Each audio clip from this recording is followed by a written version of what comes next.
Good evening, ladies and gentlemen. On behalf of Dean Nabil Fahmi, Dean of School of Global Affairs and Public Policy, I would like to welcome you all to our 73rd Tahrir Dialogue with the title Peacekeeping Operations Lessons Learned from 60 Years of Participation. The dialogue today was made feasible with the support of the Embassy of Ireland, which I would like to thank them for their support to have this event. I would like to bring to your attention that we have simultaneous translation, English-Arabic and Arabic-English, so in case you need translation, please feel free to grab your microphones. Today we have a wonderful group of people, each distinguished in their own field. I would like to welcome them all. We have the bios which contain detailed information about the expertise of each one of them. However, if you allow me, I would like to welcome them and give you a brief idea about their professional experience. We have with us today Major General Michael Beery. Major General Michael Beery was appointed as officer of the Infantry Corps in 1975, and during his career he has filled a variety of command and staff appointments in Eastern Brigade, the Defense Forces Training Center, and Defense Forces Headquarters. Major General Beery has a wide range of overseas experience, including 3 deployments with UNIFIL in South Lebanon. Appointments included company commander and staff officer in UNIFIL. He served in Kuwait and Baghdad, in Bosnia and Herzegovina. Major General Beery received his early education at Partisan College, and he completed his Bachelor of Science degree in NUI Gateway. He holds a Master of Business Studies in Organizational Studies, and he holds a Master of Science degree in National Security Strategy. Welcome, Major General Beery. His talk will be followed by Officer Eileen Keating. Officer Keating is Irish Defence Forces officer with 17 years of service. She is currently deployed as a United Nations military observer with the United Nations Truce Supervision Organization, UNTSO. Her current position is Movement Control Officer, UNTSO Jerusalem.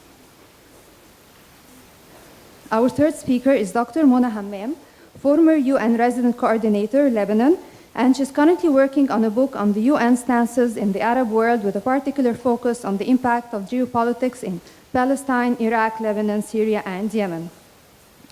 She served in many positions and with a number of UN agencies, the latest of which is Senior Policy Advisor to the Deputy Executive Director of the World Food Programme. She's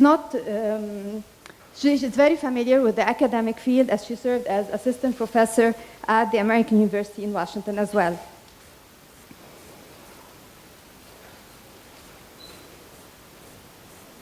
With us from the American University in Beirut, Associate Professor Karim Makdisi, who is a professor of international politics. Professor Makdisi is the Senior Research Fellow and formerly Associate Director at AOB's Institute for Public Policy and International Affairs, where he has also serves as the Faculty Research Director for the UN in the Arab World Programme. Dr. Makdisi received his PhD in International Relations from the Fletcher School of Law and Diplomacy at Tufts University.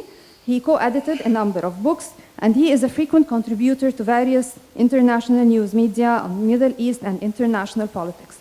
Makdisi is currently a lead researcher in an IFI study analyzing the OPCW-UN joint mission charged with monitoring, verifying, and destroying serious chemical weapons. Sorry. Last but not least, from the Egyptian perspective, we have Brigadier General Ihab Khud, Senior Technical Advisor, Peacekeeping Cairo International Center for Conflict Resolution, Peacekeeping and Peacebuilding, Ministry of Foreign Affairs. He has his Bachelor of Military Science, Bachelor of Electrical Engineering, in addition to a number of courses, just to name few: courses on international humanitarian law and law of armed conflict, courses on rule of law and legal considerations for military and peacekeeping.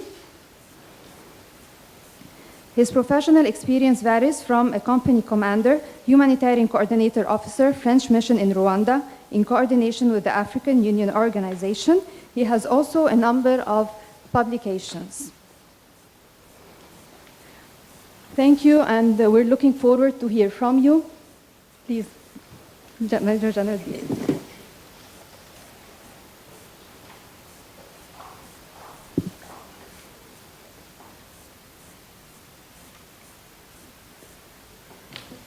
Good evening. His Excellency Dean Nabil Fahmy, American University of Cairo, who regrettably cannot be with us this evening. Of course, Vincent Herlihy from the Irish Embassy. My fellow panellists, we have Kareem, Mona, Eileen, and of course, Brigadier General Ahab Kadir. And of course, it is great to think we have a good audience who can go on this journey with us and take in some of the aspects that I'd like to emphasize with you. My intention is to reflect on my own peacekeeping post to a degree, but also to look at the UN in general, and of course to try and put across to you, while I am still somewhat current from commanding the UNIFIL mission in Lebanon, some of the aspects there which obviously have great resonance in this part of the world, in the Middle East. This particular event, and what a beautiful room. I was just reflecting on what it must be like to paint the ceiling here. It'd be interesting undertaking, but what a magnificent venue. And to be facilitated and hosted here by the university. In any case, it is a celebration, even a commemoration of Irish involvement in peacekeeping. We have lost 47 soldiers who didn't return from Lebanon, so there is a commemorative part to that. But we also need to celebrate our 60 years of involvement. And as I look at this, there is a certain symmetry to this, given Ireland's continued involvement in Lebanon. So we have over 60 years of involvement in peacekeeping, and our first mission was in Lebanon in 1958. I was 2, I remember it well. In any case, that's where we started, and we're still there. So those 6 decades of involvement, there is a great symmetry to us continuing in that particular area of the world. So we've had a permanent presence in peacekeeping since then. I think we're the only country in the world who has that particular accolade, and we're quite proud of it. This seminar also, I think, is particularly timely given Ireland's bid for non-permanent membership of the UN Security Council, where I believe Ireland's peacekeeping experience over those 6 decades can really help in stabilising, along with international partners such as Egypt, in very challenging peacekeeping environments, in this very challenging peacekeeping environment that we now have to operate in, this new world environment. So let's look at that environment for a moment. The UN has entered a period of significant adjustment. And as Secretary General Ban Ki-moon stated, we must harness the full range of tools available: political, security, development, human rights and humanitarian, and we need to change the way in which we do business within and across that range. So he recognized back in 2015 that profound change was needed, and indeed that's where we are now. Such change is now characterized by the restructuring initiatives ongoing in New York headquarters and the change agenda promoted by Secretary General Guterres. There are approximately 106,338 civilian and military personnel dispersed among 15 missions, and that represents a significant international commitment to peace worldwide, a commitment that Egypt also has been incredibly involved in over the years. However, recent events in Africa, where casualties have spiked since 2013, there has been 195 personnel who have lost their lives through acts of violence in the African missions, and that is more than any other 5-year period in UN history. So that's where the situation is changing. That is how the environment is changing. This particular loss of life prompted a report that some of you will have heard about, known as the Lieutenant General Santos Cruz report. And he stated, very frankly in his deliberations, that the United Nations has not fully adapted to modern hostile operational environments, and Security Council mandates. The United Nations lacks a conceptual approach, as certain missions operate outside the governing principles of peacekeeping, which are consent, impartiality, and the use of force. The United Nations also lacks the required supporting skill sets and resource processes and mindset for delivering peace operations in modern complex conflict environments and forceful Security Council mandates. So he was really recognising in his report that significant change was needed. And the report further noted, and perhaps this is where it was particularly frank, he noted that there was a deficit of leadership. It is one of the main problems that prevents the United Nations from adapting. Leadership at all levels, from New York to the most remote field locations, needs to demonstrate initiative, commitment and determination to adapt. This has grave consequences in the form of fatalities. To stay secure, the United Nations must be robust, not only through its military police and civilian personnel in the field, but also, and most importantly, in its political behaviour. It must actively seek solutions rather than waiting for casualties. To stop, and I continue, enactment of the recommendations requires strong and committed leadership at all levels, from the Secretary General to line supervisors and commanders. So, I mean, you cannot be more frank than that. He was recognising a dearth in leadership, and it needed to be improved and increased. Another significant challenge for the UN has been the non-engagement in UN peacekeeping operations by European countries. Okay? Only 7% of UN troops committed are from European countries. I have been fortunate, I suppose, in the sense that 14 member states have been involved with UNIFIL. So a significant percentage of the European involvement is actually in Lebanon, in UNIFIL. One commentator maintains that the public in any European country does not want their children to die for Juba, Bamako, or Goma. So I thought you just might like to dwell on that. And I suppose who can blame them? Okay, so looking at UNIFIL now for a moment, and I'm conscious of time. UNIFIL at 40, yes, UNIFIL is the youngest peacekeeping mission in the Middle East. We tend to hold on to our peacekeeping missions in the Middle East, and UNIFIL is 40, okay? But if we look at that, blue helmets always carry the unique legitimacy of 193 member states behind them. And I believe that that was very much the case with UNIFIL, where 42 of those member states are well represented. I would like to highlight some broad strategic considerations with respect to UNIFIL. First, let us try and position UNIFIL in the geopolitics of the Middle East and in the aforementioned context of global peacekeeping. Lebanon and South Lebanon is currently playing out, if you like, an uncharacteristic role, a period of unprecedented calm. Calm with gentle winds, if you like, blowing through Tyre, blowing through Sidon, blowing through Binch Bale, while all around we're having perfect storms. If we think of Syria, if we think of Libya, Yemen, even the Palestinian territories, all are quite unstable.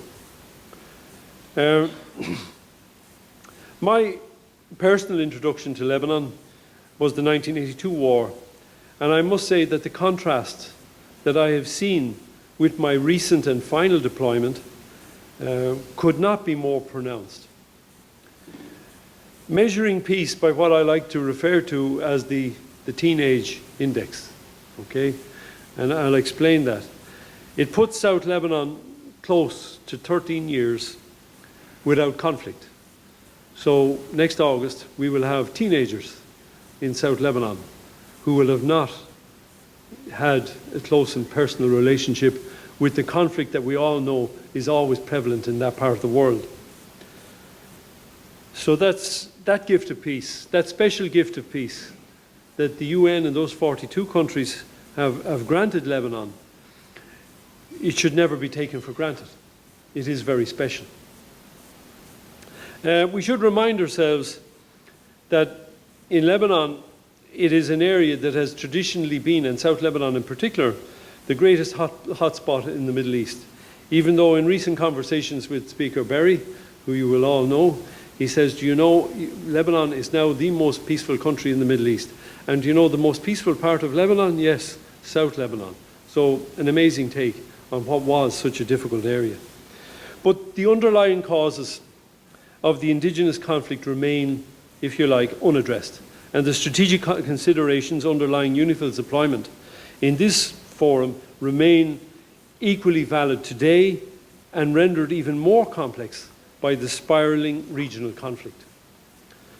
The UN Strategic Review was completed on UNIFIL in February 17, and it noted that UNIFIL is the only firm foothold that the international community has in the Middle East. Elsewhere, we're getting it wrong. The regional paradigm is changing, and it is too early yet to tell and in what configuration the next equilibrium will be achieved. What will be the regional and global power dynamic in the new order?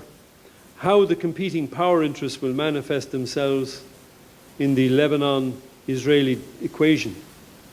How the internal developments in Lebanon and Israel will shape up, and how all of this will affect the respective calculations of Israel, Hezbollah, and Lebanon itself, and of their regional and international backers. Amidst all these imponderables, the only relative certainty is UNIFIL, a formula which was initiated in 2006 and has worked and has remained, I believe, successful. So it's something we in the international community need to nurture, and Egypt, of course, is such an important member of that international peacekeeping community. All right, so let's look. Global peacekeeping today, its growing demands, acute resource constraints, and we must indeed economize, okay? Peacekeeping is accused of being too costly. But what is 7.3 billion? Because that's what it costs worldwide. What is 7.3 billion for the deployment of more than 100,000 troops and civilians? Considering that this represents 0.4% of worldwide military spending, I would posit that that is a very solid investment in peace. UNIFIL represented by 483 million of this cost. That's the budget for UNIFIL, the most recent budget, 483 million. A budget that has steadily decreased since the 2006 war. Okay, looking at the Middle East, the returns on our investment here towards peace and security, and the prospects going forward in terms of that cost to the international community, should things unravel, is really not worth thinking about. To attempt to rebuild again a destabilized Lebanon is just, it's not somewhere we want to go. So I think it is very important that we continue to support Lebanon in its very good glide path now towards normality. Just to focus on the model of peacekeeping today, as we noted, it has generated a degree of skepticism. However, I think UNIFIL is proving that where we are able to secure the commitment of the parties, and this is essential, where we have the commitment of the parties, peacekeeping can be successful and can deliver. It is a good model. Stronger military interventions in the region, as we know, have failed. So UNIFIL continues to be a success story, in my opinion. I believe all concerned will come around eventually to the idea that peacekeeping is the best way out of the particular quagmire that has been created in the Middle East. Working towards that day, I believe it is important that we continue to support UNIFIL as it stays the course.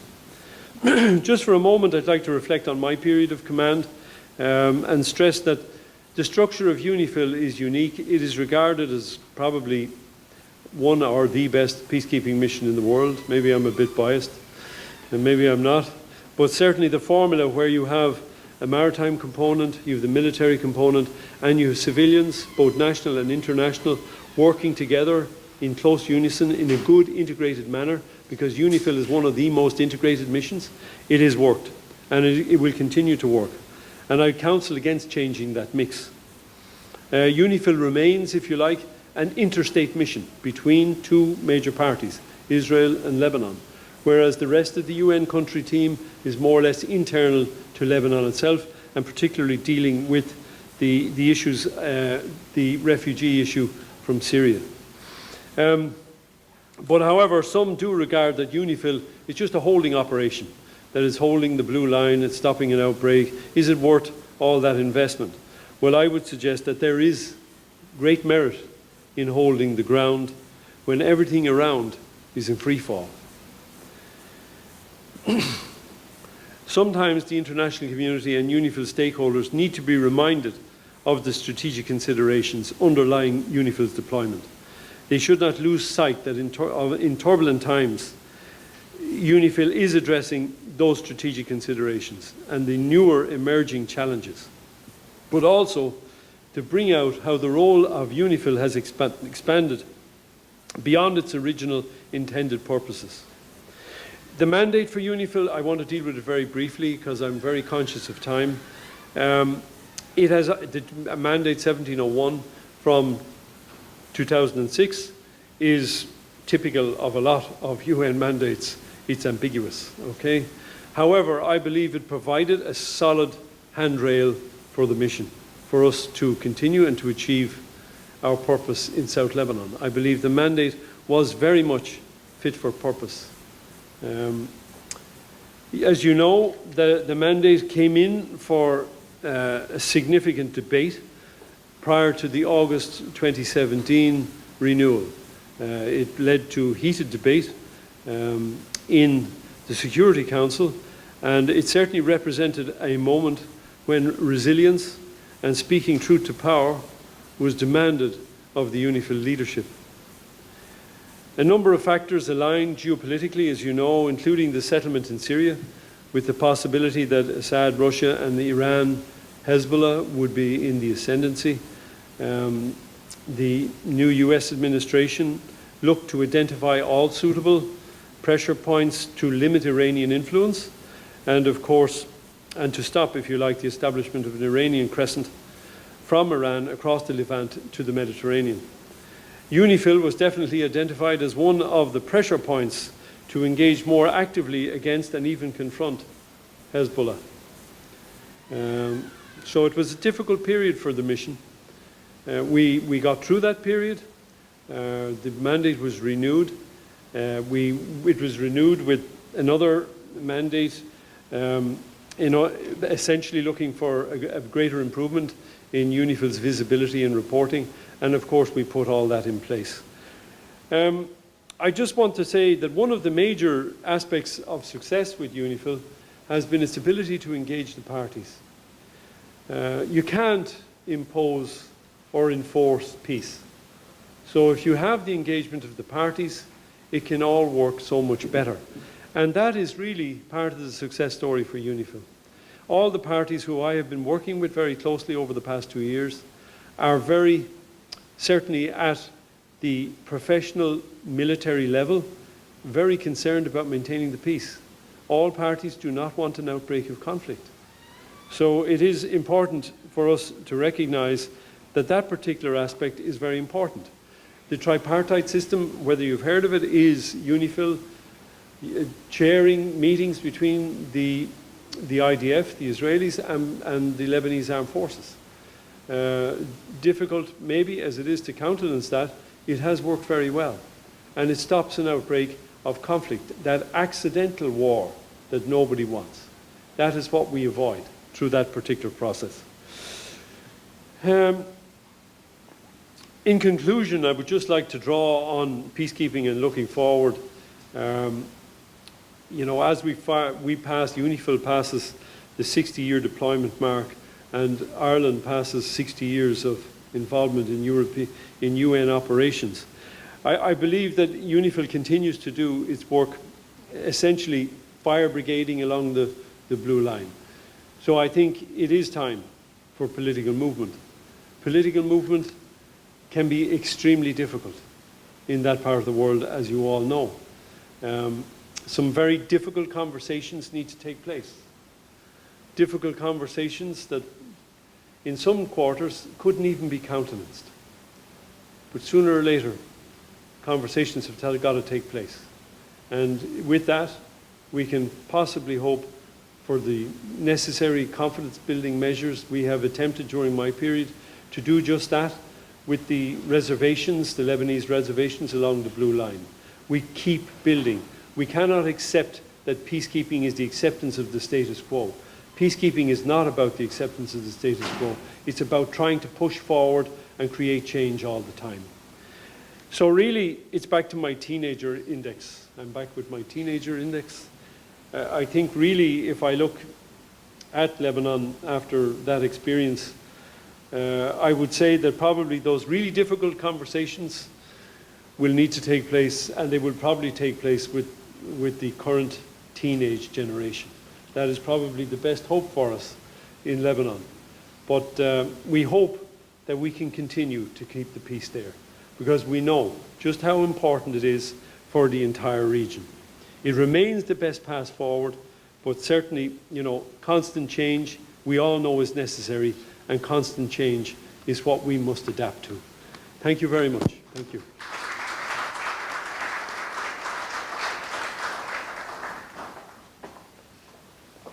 Thank you, Major General. And now I would like to invite Officer Eileen Keating to the podium.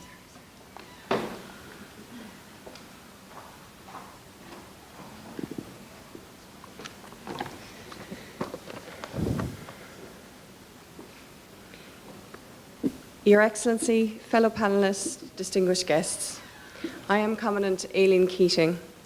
I've been a proud member of the Irish Defence Forces for 17 years, having joined in 2001 at the age of 18. A very popular Defence Forces recruitment campaign at the time described the Defence Forces as a life less ordinary. And that has certainly proven to be true. I joined the military because I wanted a challenge. I wanted to serve my country and its interests at home and abroad. I have never regretted that decision. My career to date has been both mentally and physically challenging, personally fulfilling, and always interesting. I have had the privilege to serve as a platoon commander with U4 peacekeeping forces in Chad in 2008 and UNIFIL peacekeeping forces in Lebanon in 2012. Currently, accompanied by my husband and my 3-year-old son Patrick, I am deployed with the United Nations Truce Supervision Organization. This is a 2-year deployment, having spent time with Observer Group Golan in Tiberias. We are now based in Jerusalem. I am the Logistics and Movement Control Officer in UNSO headquarters currently. It is my honour to speak to you here tonight, and as we gather to celebrate 60 unbroken years of Irish participation in peacekeeping, and in doing so, I feel that it is an appropriate opportunity on this occasion to reflect briefly on Irish women's contribution to peace and stability in some of the world's most troubled locations, and how Irish women are making tangible differences where they are needed the most, amongst those people we as peacekeepers seek to protect. Irish peacekeepers, male and female, have enhanced our small nation's considerable reputation. We have to remember that our military reflects our society, and therefore a military should be as diverse as Irish society is today. In my opinion, the more diverse our military, the stronger our ability to see situations from every perspective. My perspective now, as a professional military officer, a wife, a mother of a young child, is very different from the young Special Forces captain with whom I currently share an office. I firmly believe that both of our perspectives enhance our mission's operations. Since the first contingent of Irish troops deployed on UN peacekeeping in 1958, we have come to the aid of the vulnerable in places such as Lebanon, the Congo, the Golan, East Timor, Kosovo, Bosnia-Herzegovina, Liberia, and Sierra Leone. Indeed, we have served with distinction across Europe, Asia, Latin America, Africa, and the Middle East, every day for over 6 decades. Peacekeeping operations in such diverse places is complex.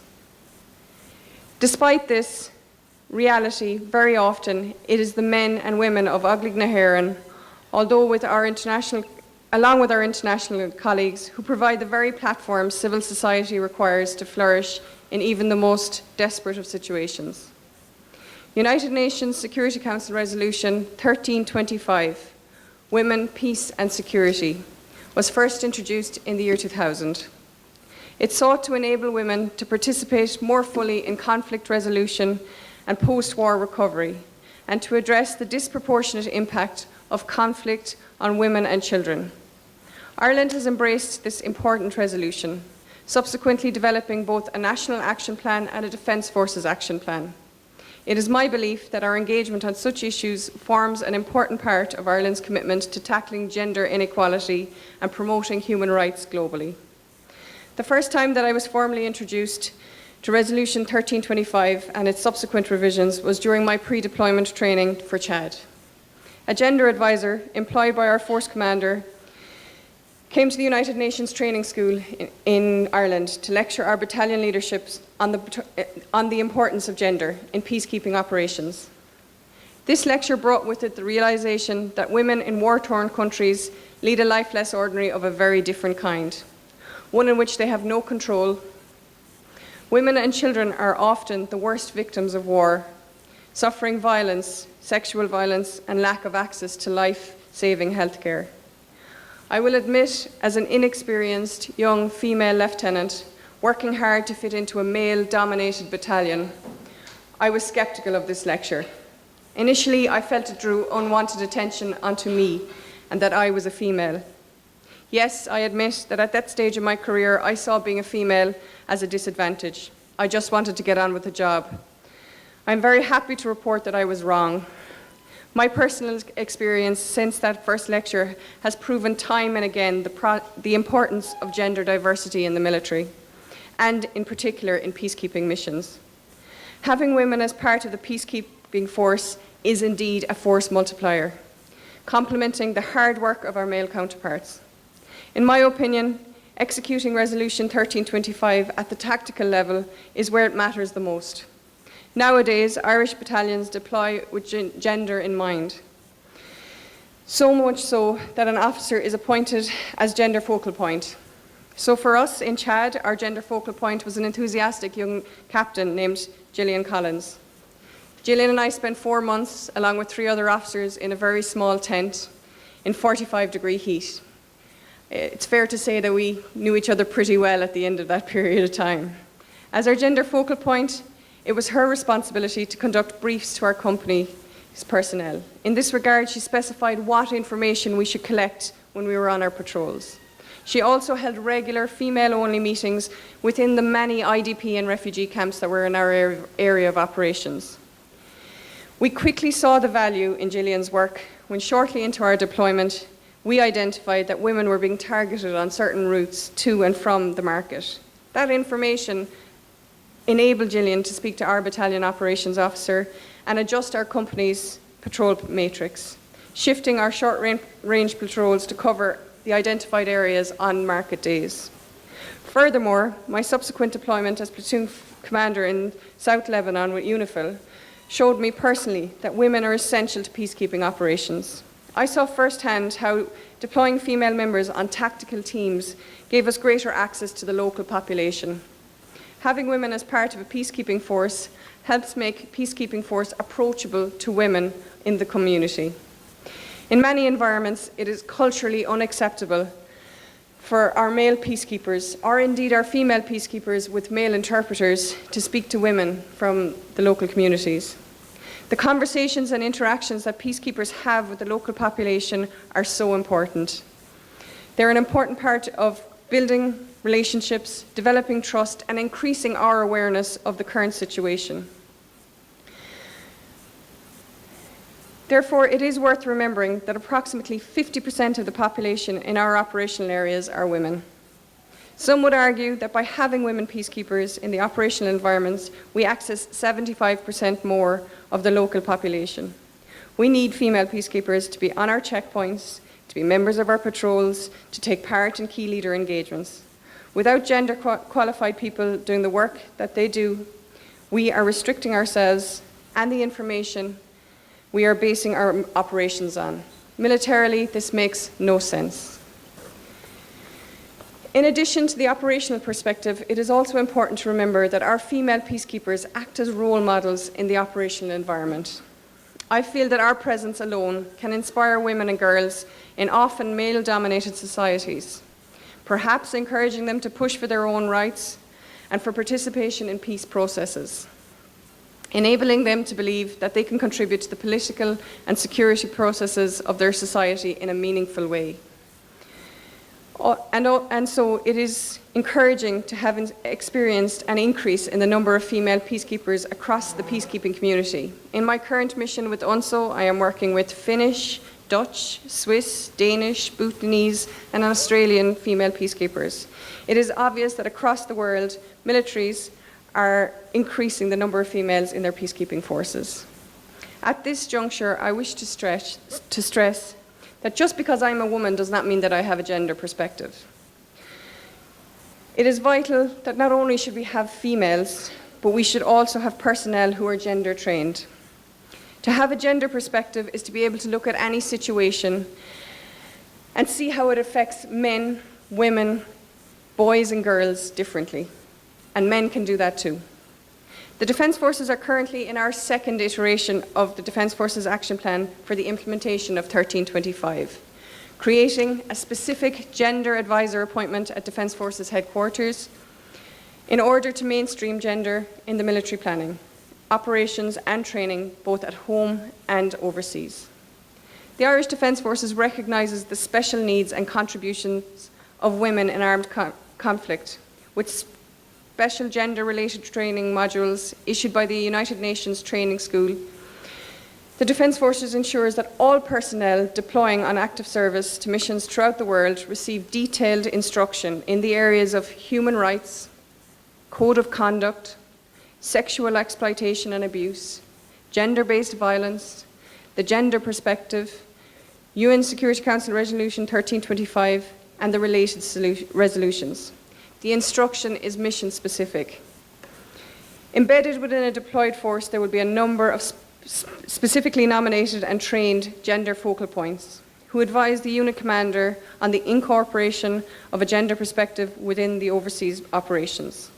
Mission-dependent, this can involve liaison with the local women's groups or organisations, personnel with gender expertise, local government and community and religious leaders. The Defence Forces has also initiated the development of an investigative capacity for people who may be required to investigate cases of gender-based violence in cooperation with the Institute of International Criminal Investigations based in The Hague. We are making great progress, but all is not as rosy as we might like. And so to the challenges. The Irish Defence Forces continues to struggle to recruit and retain women. The Irish Defence Forces have introduced various initiatives with a view to tackling recruitment and retention of women. However, today our numbers are just 6.6%. And as the UN continues to strive for 15% of our peacekeeping forces to be female, this means more challenges for the Irish Defence Forces ahead. In the past number of years, the Defence Forces have launched award-winning campaigns which sought to specifically appeal to young women. While successful, they still fail to significantly address the gap in our ranks. I believe that one reason for this can be found in Irish society and the way that which it stereotypes roles of men and women. Regrettably, for many, the stereotypical role of a soldier is deemed the role of a man.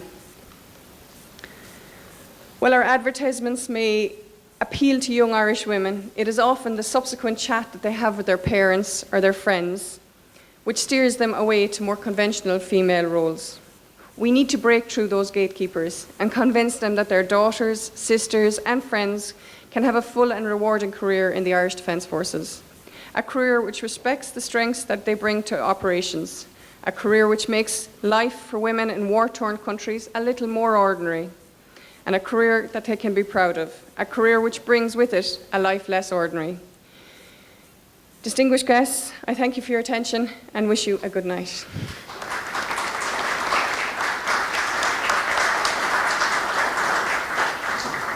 Thank you. And now we have Dr. Mona Hammam with us.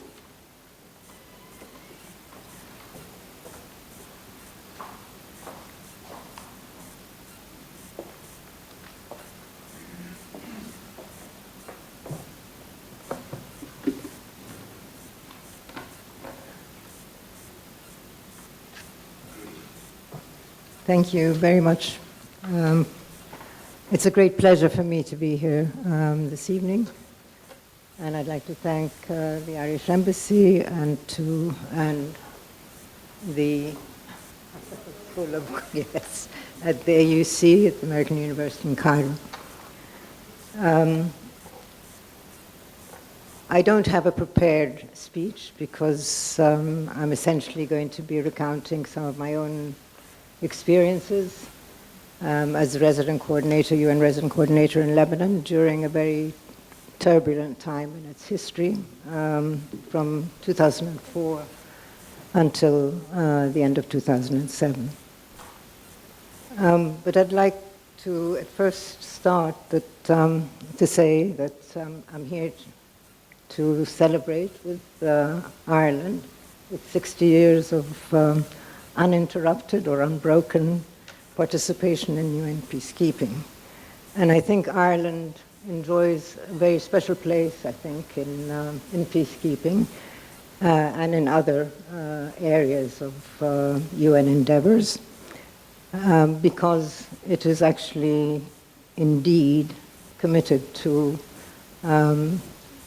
neutrality and impartiality, and not only in words. I worked with the UN for almost 30 years, and with a great commitment to the principles of the UN Charter.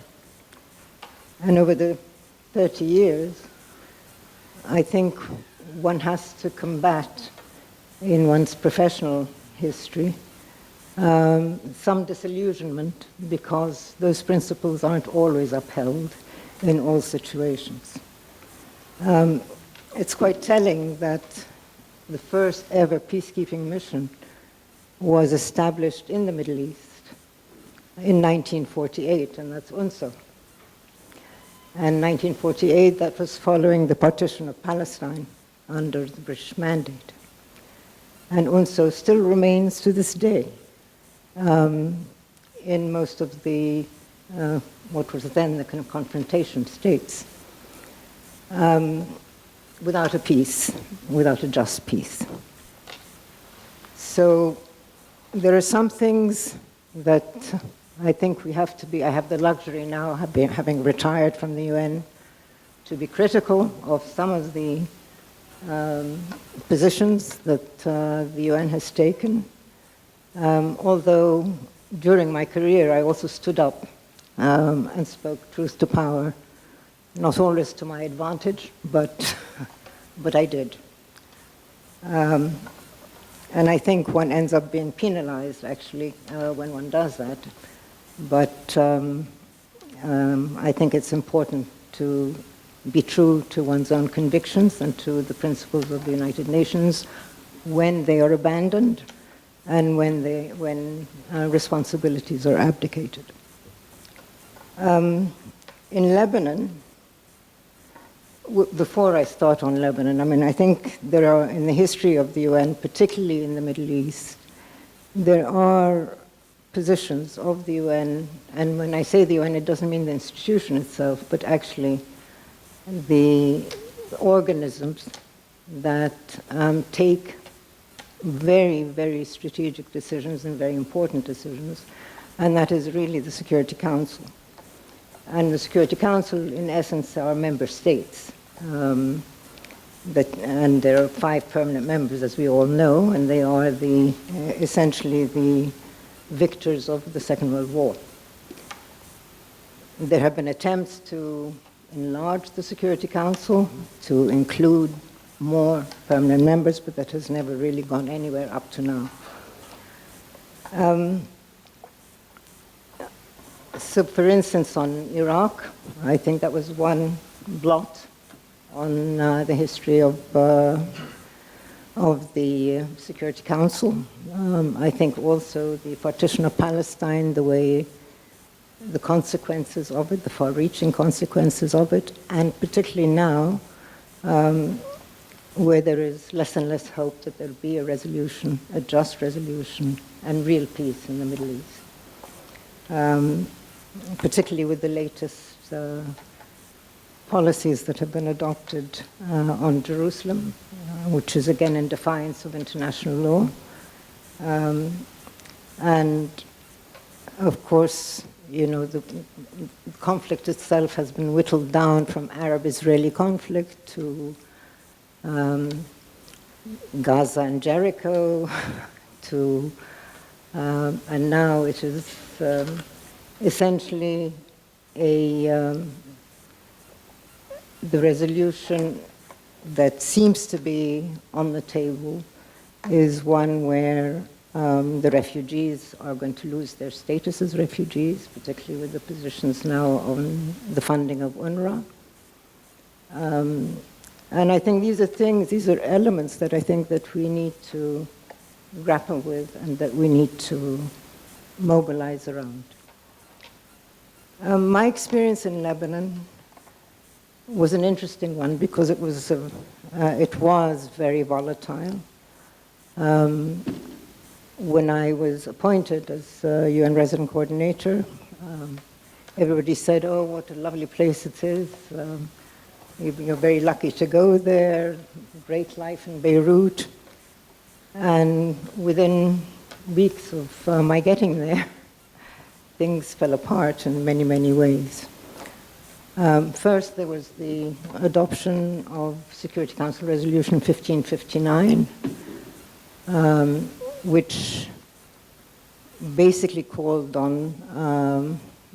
for the withdrawal of foreign troops, the Syrian troops that had been in Lebanon at the government's invitation years back, after the invasion by Israel. The essentially dismantling and disarmament of armed militias, and of Lebanese and non-Lebanese, meaning clearly Hezbollah and the Palestinians. And then free and fair presidential elections, which meant essentially a non-renewal of the extension of President Lahoud at the time. 1559, that Security Council resolution split the country in two. There were those who opposed, and there were those who were in favor. In February of 2005, there was the assassination of the Prime Minister of Hariri. That entrenched the divisions, political divisions in the country, with the essentially a faction called the 8th of March faction and the 14th of March faction. And the dates actually were commemorated the date of a million March demonstration on either side of that divide.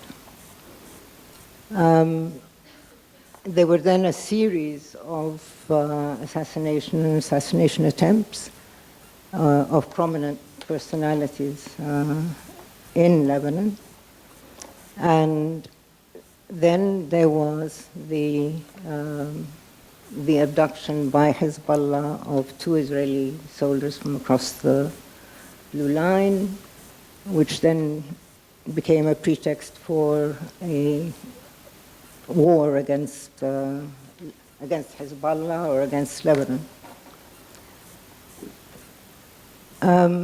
I was also the UN resident representative for UNDP at the time, And as UN Resident Coordinator, it was my responsibility was to coordinate the UN presence in the country. On the peacekeeping front, they were UNIFIL had been there, concentrated in the south. The presence was only in the south. And on the political side, there was a personal representative of the Secretary General who was also,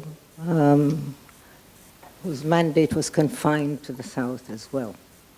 And basically monitoring the violations of Lebanese airspace by the Israeli Air Force.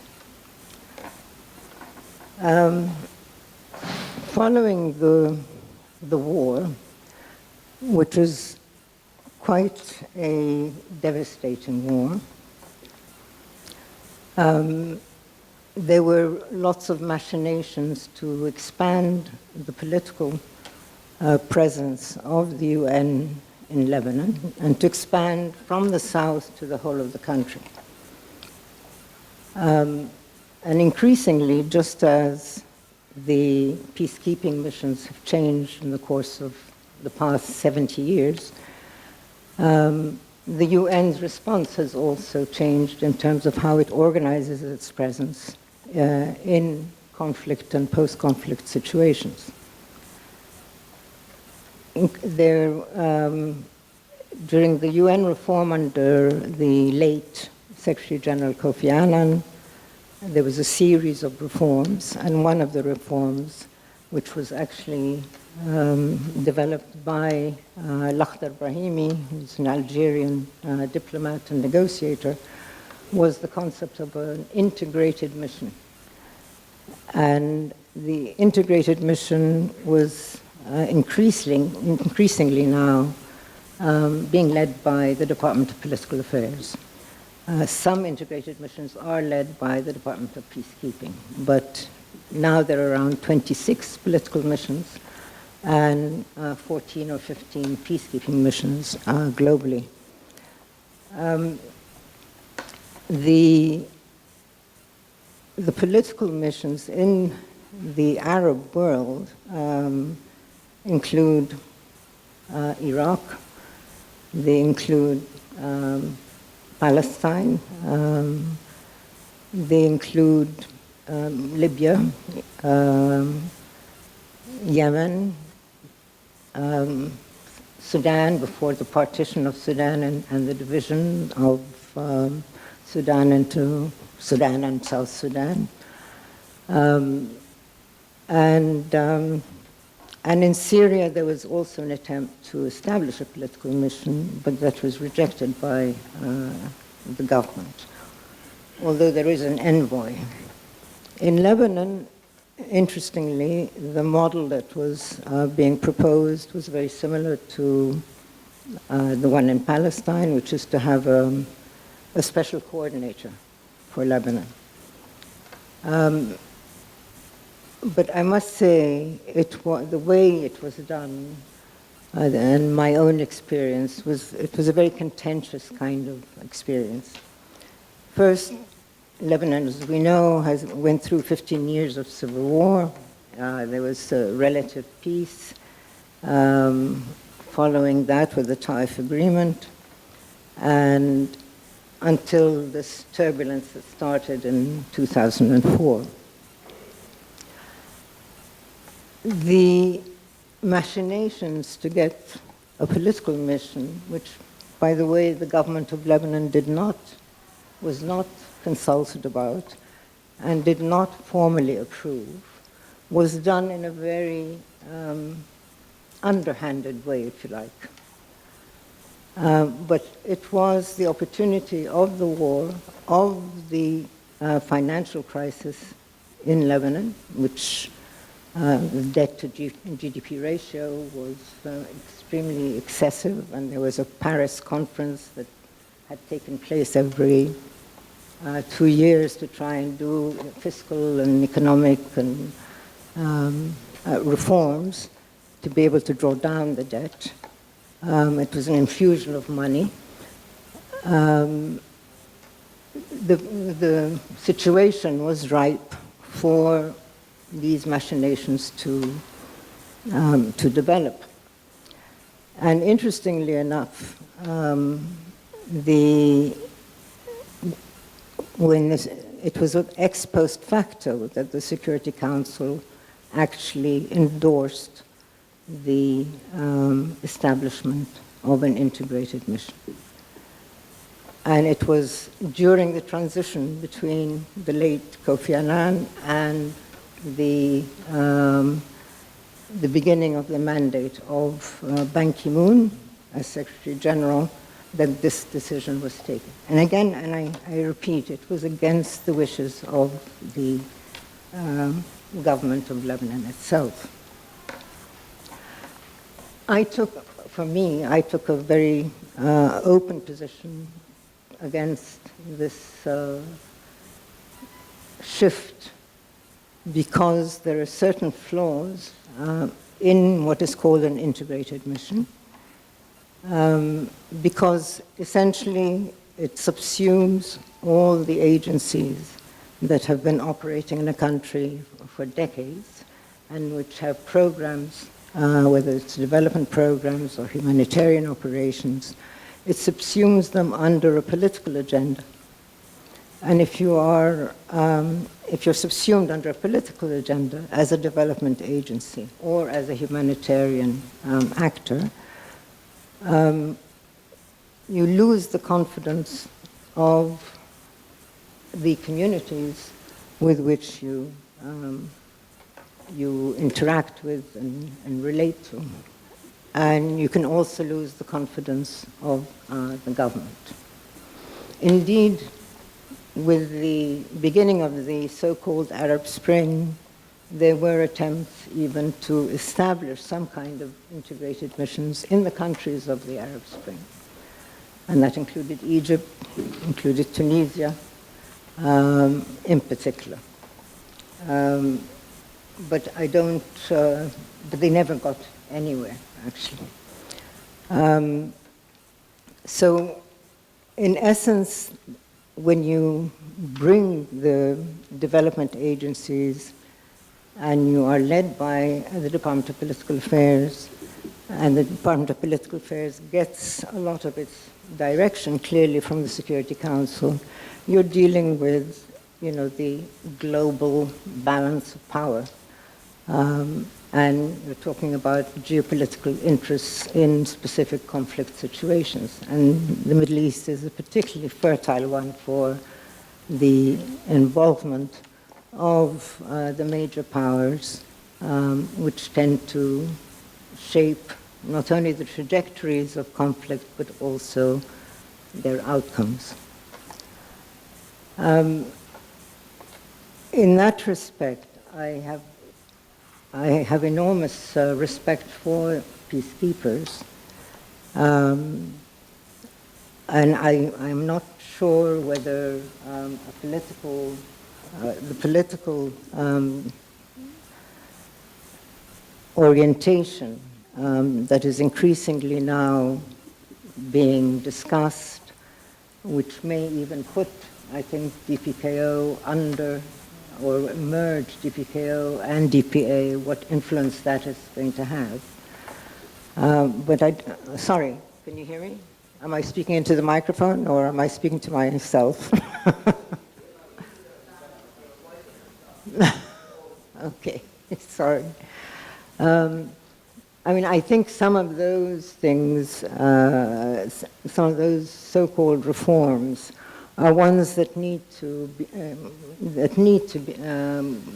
draw one's attention, and it's very clear that it will have an effect, just as it had an effect on the development agencies and on humanitarian actors, that it may also have an effect on peacekeeping.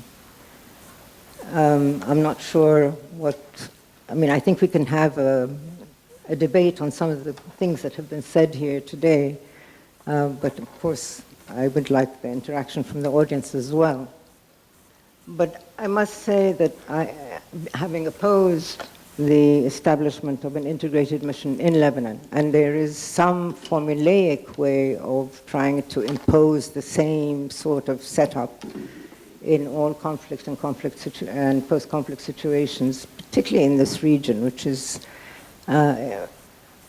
really quite complex. I mean, there's so many layers of complexity in this region that it's very difficult to have a formulaic response.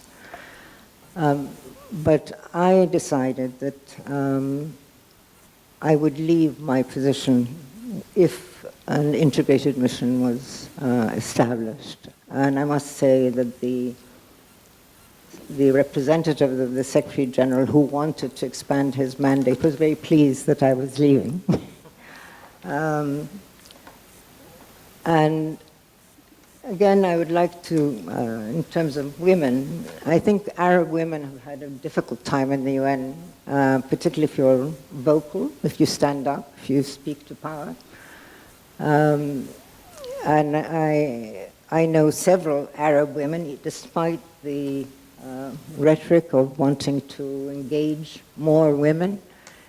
Sometimes it is a certain type of woman, rather than, I'm talking about development and humanitarian and the Secretariat. I'm not talking about peacekeepers because that's quite an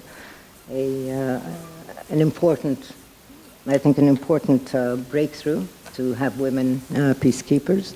I worked for an organization, the World Food Programme, which was set up essentially, it started off with basically logistics and military people, and it took a while until one could, as a woman, move forward. I know some people in the audience here who have worked with the World Food Programme and know exactly what I'm talking about. But as an Arab woman, not just as a woman, but as an Arab woman, I think there is a certain bias or a certain... Is it time already? I just got started.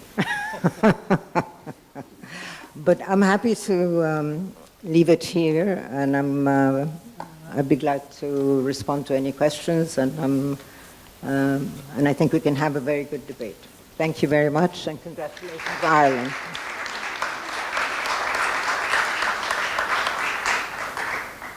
Thank you, Dr. Hammam, and now we have Dr. Karim Makdisi.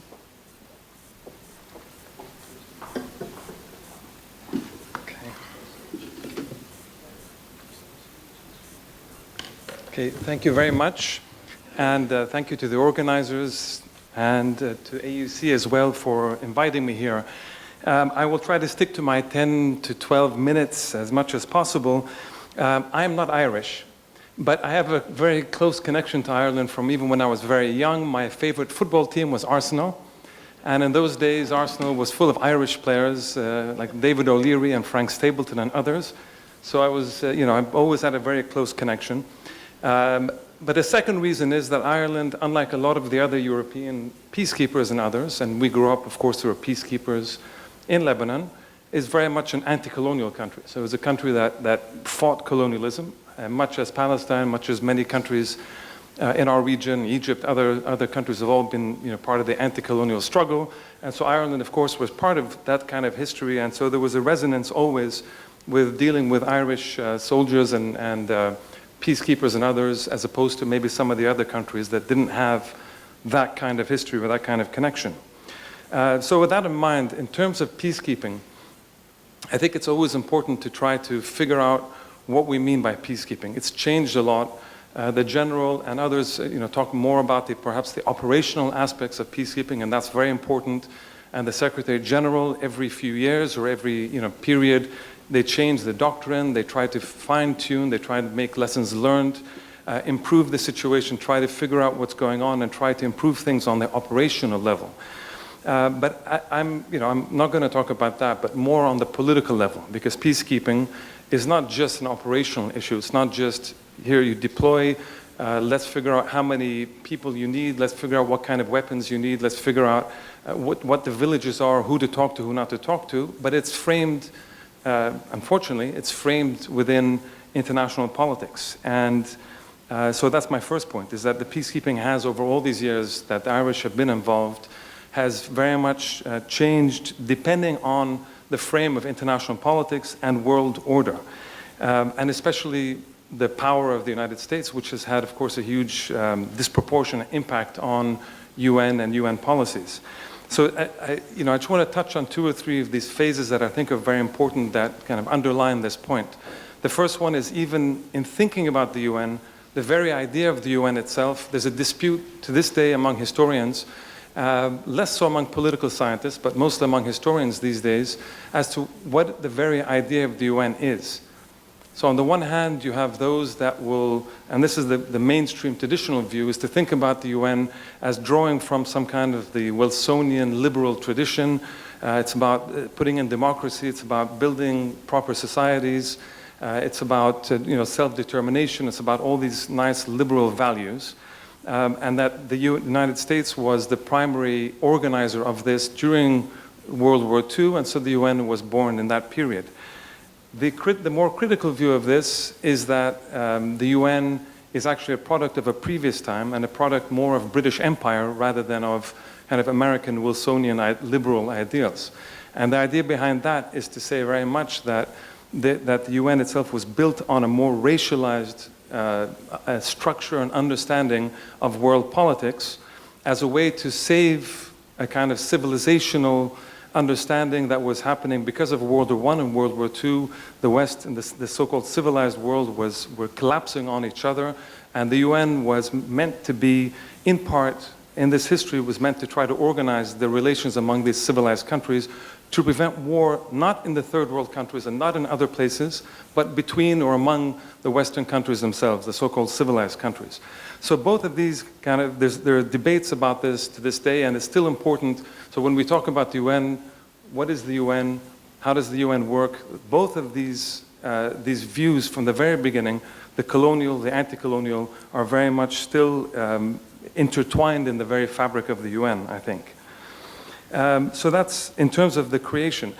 As this goes on, the idea is that in the Cold War period, the peacekeeping really gets created, because we forget, sometimes people often forget that peacekeeping is not in the UN Charter. It was not framed there. There was not meant to be peacekeeping in the UN and in the UN Charter. There wasn't supposed to be, because there was supposed to be no wars allowed without the UN Security Council.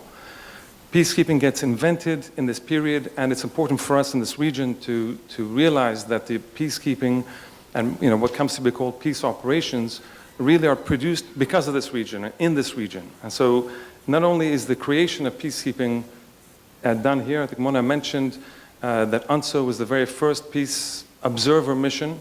That in 1956 here in Egypt was the first actual traditional peacekeeping mission that was created after the Suez War and after the kind of tripartite attack on Egypt.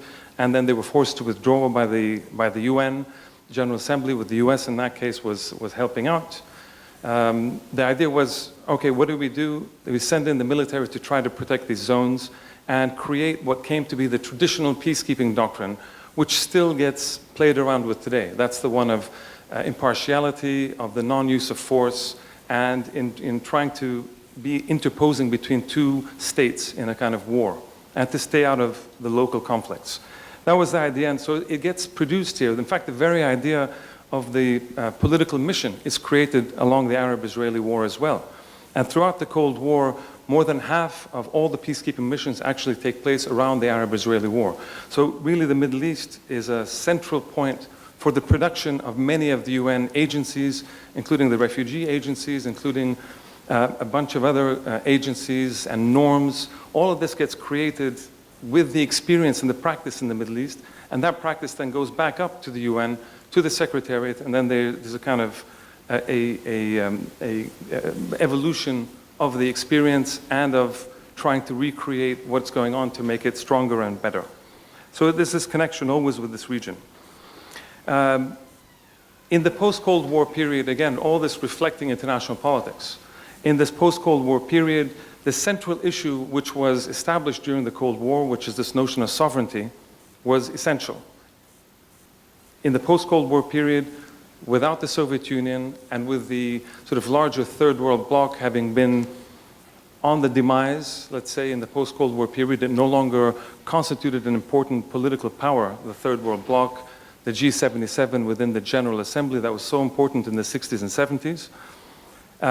So the concept of sovereignty started to become challenged. And the idea was that peacekeeping missions were increasingly being deployed not just to interpose between two states that were warring against each other, but trying to go in and change constitutions, build democracies, train police forces, do all the kinds of things that normally states are supposed to do.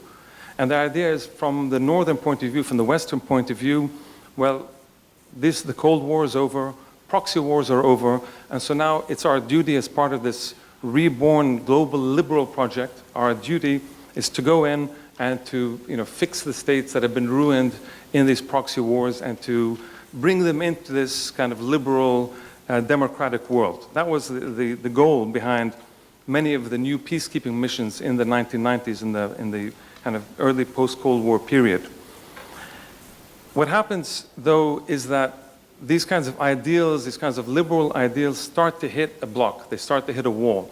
And this notion of how do you organize the UN, how do you organize international politics, moving away from the concept of sovereignty at a time when there was more and more pushback and more state collapses in this period. And we see, for instance, what happened in Rwanda, what happened in the former Yugoslavia. These are areas where the UN ended up having tremendous legitimacy losses because they were unable to control what was going on, and they were unable to provide the kind of civilian protection that was not necessarily mandated to them. On the other hand, increasingly with cameras, with media there, it became impossible for the UN to just move away. So they were kind of in this bind. The Security Council member states were not giving them authorization, but the world and the public opinion were looking at these peacekeepers and saying, you didn't help. You did not help people in Rwanda. You didn't help people in Srebrenica. So there was this kind of a lot of soul searching that was taking place in the UN itself. And the result of the soul searching, I think has been mentioned, was a kind of reform, the Brahimi report, a series of reports that came out to try to, in a sense, mesh this, the realities of what's going on in this world, in a lot of these kinds of countries, and the discussion of these liberal values of, let's build democracies and let's build constitutions and let's try to reconstitute states along a more Western model. This is and kind of continues to be the case in this period.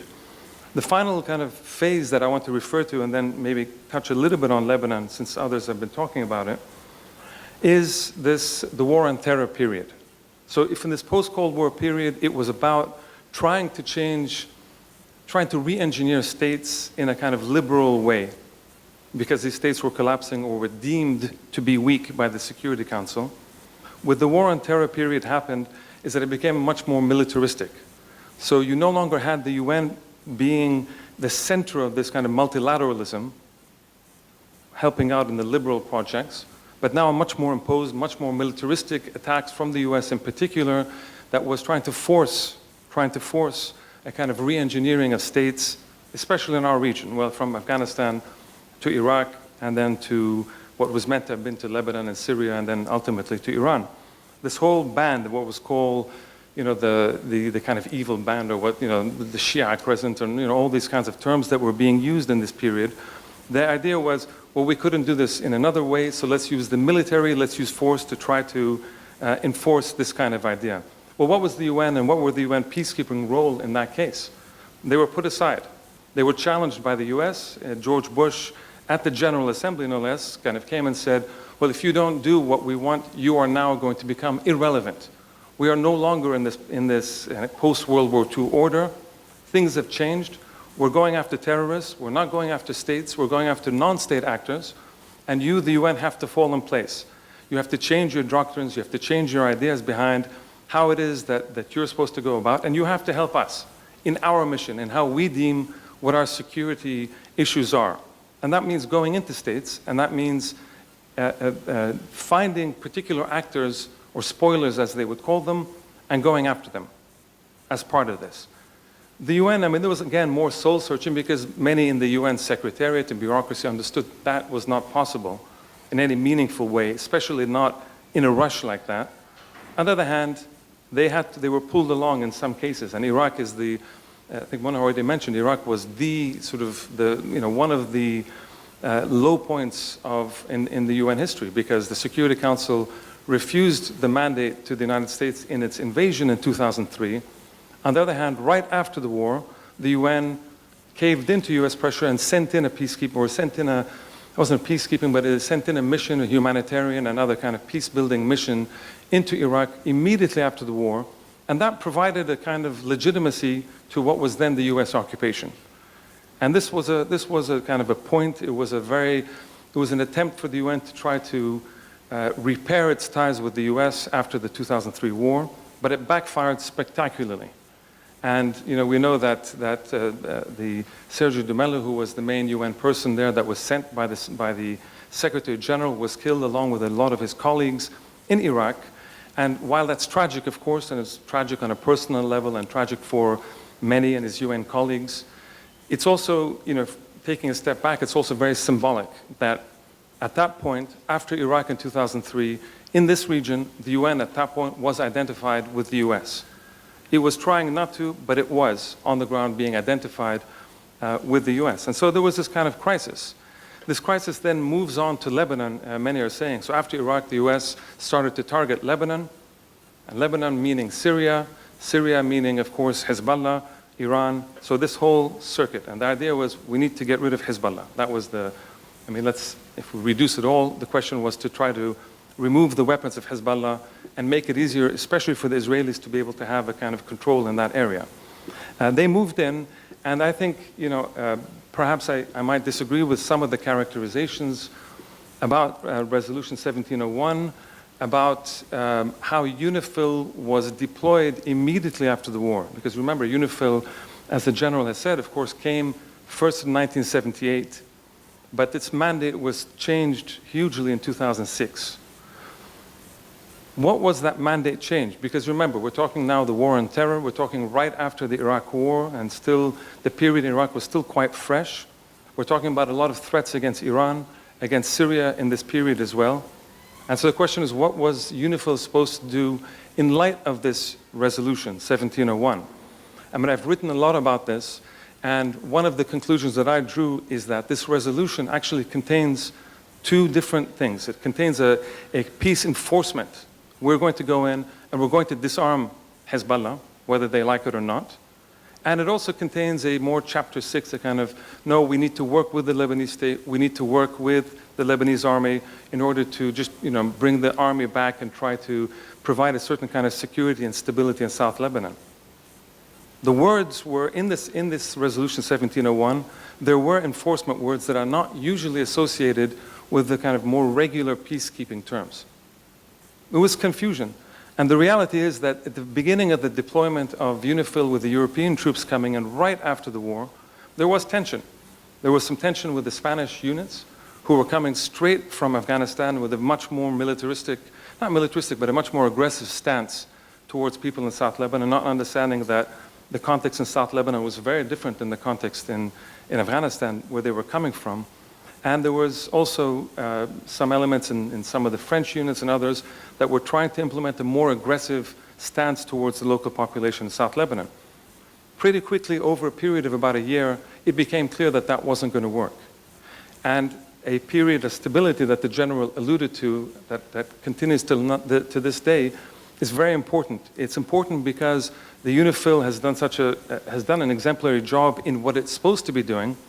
Once it discovered that it was not there to be doing any kind of enforcement operation, once it understood that it was a more traditional mandate, then it really started to do its job properly and has kept a lot of the stability in South Lebanon.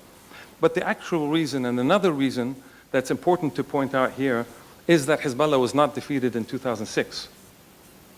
Because we know from the text, we know from the Security Council debates and the draft resolutions that were being passed, that during the 2006 war, the assumption was the Israelis would defeat Hezbollah, and so the idea was a deployment of a NATO force into Lebanon that would then clean up what was left of Hezbollah once they were defeated. That was being circulated in the Security Council, to send in a NATO force in there.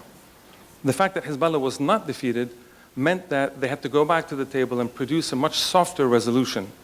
But this is what I'm saying. They kept the kind of enforcement language in there, but at the same time it was a kind of more traditional resolution because those operating on the ground in South Lebanon would not allow this notion of a much more, a much stronger, more peace enforcement type mission in South Lebanon.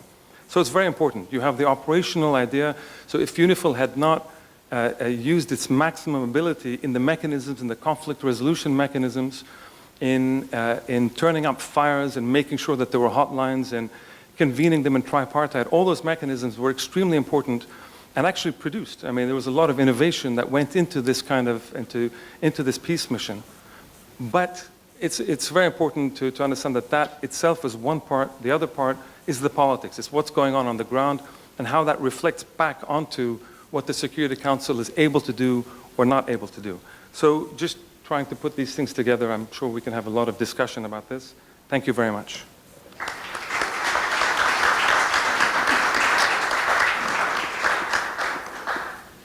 Thank you very much. And now we have Brigadier General Ihab Khadr, please.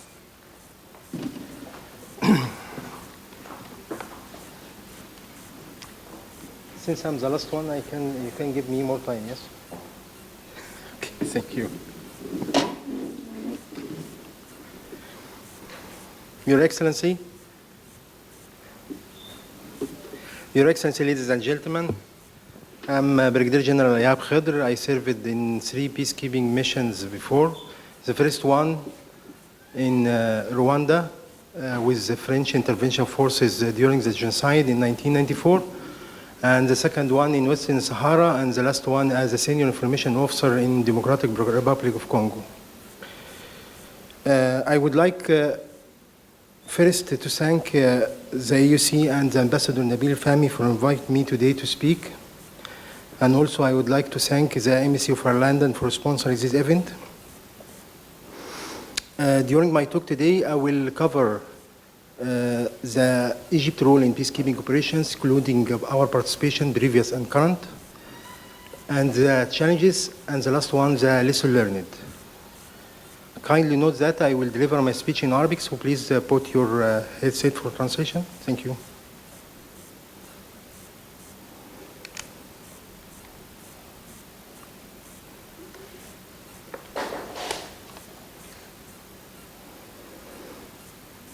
الدور المصري في عمليات حفظ السلام، التحديات والدروس المستفادة. يتضمن العرض على مقدمة الدور المصري والمشاركة المصرية السابقة والحالية في عمليات حفظ السلام، التحديات التي تواجه مهام حفظ السلام التابعة للأمم المتحدة، وأخيراً الدروس المستفادة. نتيجة لتصاعد التوترات والصراعات في أماكن عديدة من العالم استلزم ذلك وجود قوة دولية قادرة على حماية وتأمين الشرعية والقانون الدولي. ومن هذا المنطلق كان ضروريا أن يتشكل المكون العسكري من قوات حفظ سلام ومراقبين عسكريين وضباط هيئة قيادة للعمل تحت مظلة الأمم المتحدة، وذلك لتوفير بيئة آمنة والفصل بين الأطراف المتصارعة ومراقبة وقف إطلاق النار وتأمين تقديم المساعدات الإنسانية للنازحين من السكان المحليين. إن سياسة مصر الخارجية واستراتيجيتها العسكرية الداعية لاحترام الشرعية الدولية ودعم السلم والأمن الدوليين وسعيها إلى إنهاء المنازعات الإقليمية والدولية بالطرق السلمية كان دافعاً لمشاركة مصر بعناصر قواتها المسلحة وخبرائها العسكريين في العديد من عمليات حفظ السلام بنزاهة وحيادية. بدأت المشاركة المصرية في عمليات حفظ السلام اعتباراً من عام 1960 بالمشاركة في بعثة الأمم المتحدة بالكونغو بعدد 2 سرية مظلات، ثم شاركت مصر بعد ذلك بقوات حفظ السلام خلال الفترة من 92 وحتى 2002 في كل من يوغوسلافيا السابقة، الصومال، جمهورية أفريقيا الوسطى، كما سبق المشاركة بمراقبين عسكريين وضباط هيئة قيادة في عدد 12 مهمة حفظ سلام تابعة للأمم المتحدة. وفي ضوء تغير طبيعة الصراع، فإن عمليات حفظ السلام التابعة للأمم المتحدة أصبحت معقدة ومتعددة الأبعاد، حيث كان من الضروري أن يتم تطوير وتحسين أداء قوات حفظ السلام المصرية لتتواكب مع التحديات الجديدة. اعتبارا من عام 2005 شهدت المشاركة المصرية بداية التوسع في المشاركة بقوات حفظ السلام بدءا بمهمة الأمم المتحدة في السودان، والتي شاركت فيها عدد 15 عنصر نسائي ضمن القوة العسكرية. واعتبارا من عام 2007 وحتى 2013 شاركت مصر بقوات حفظ سلام في بعثة الأمم المتحدة والاتحاد الأفريقي بدارفور وفي الكونغو الديمقراطية وكوت ديفوار، حيث وصل حجم القوات المشاركة 5155 فرد، وأصبح ترتيب مصر الخامس طبقا لإحصائية عام 2009.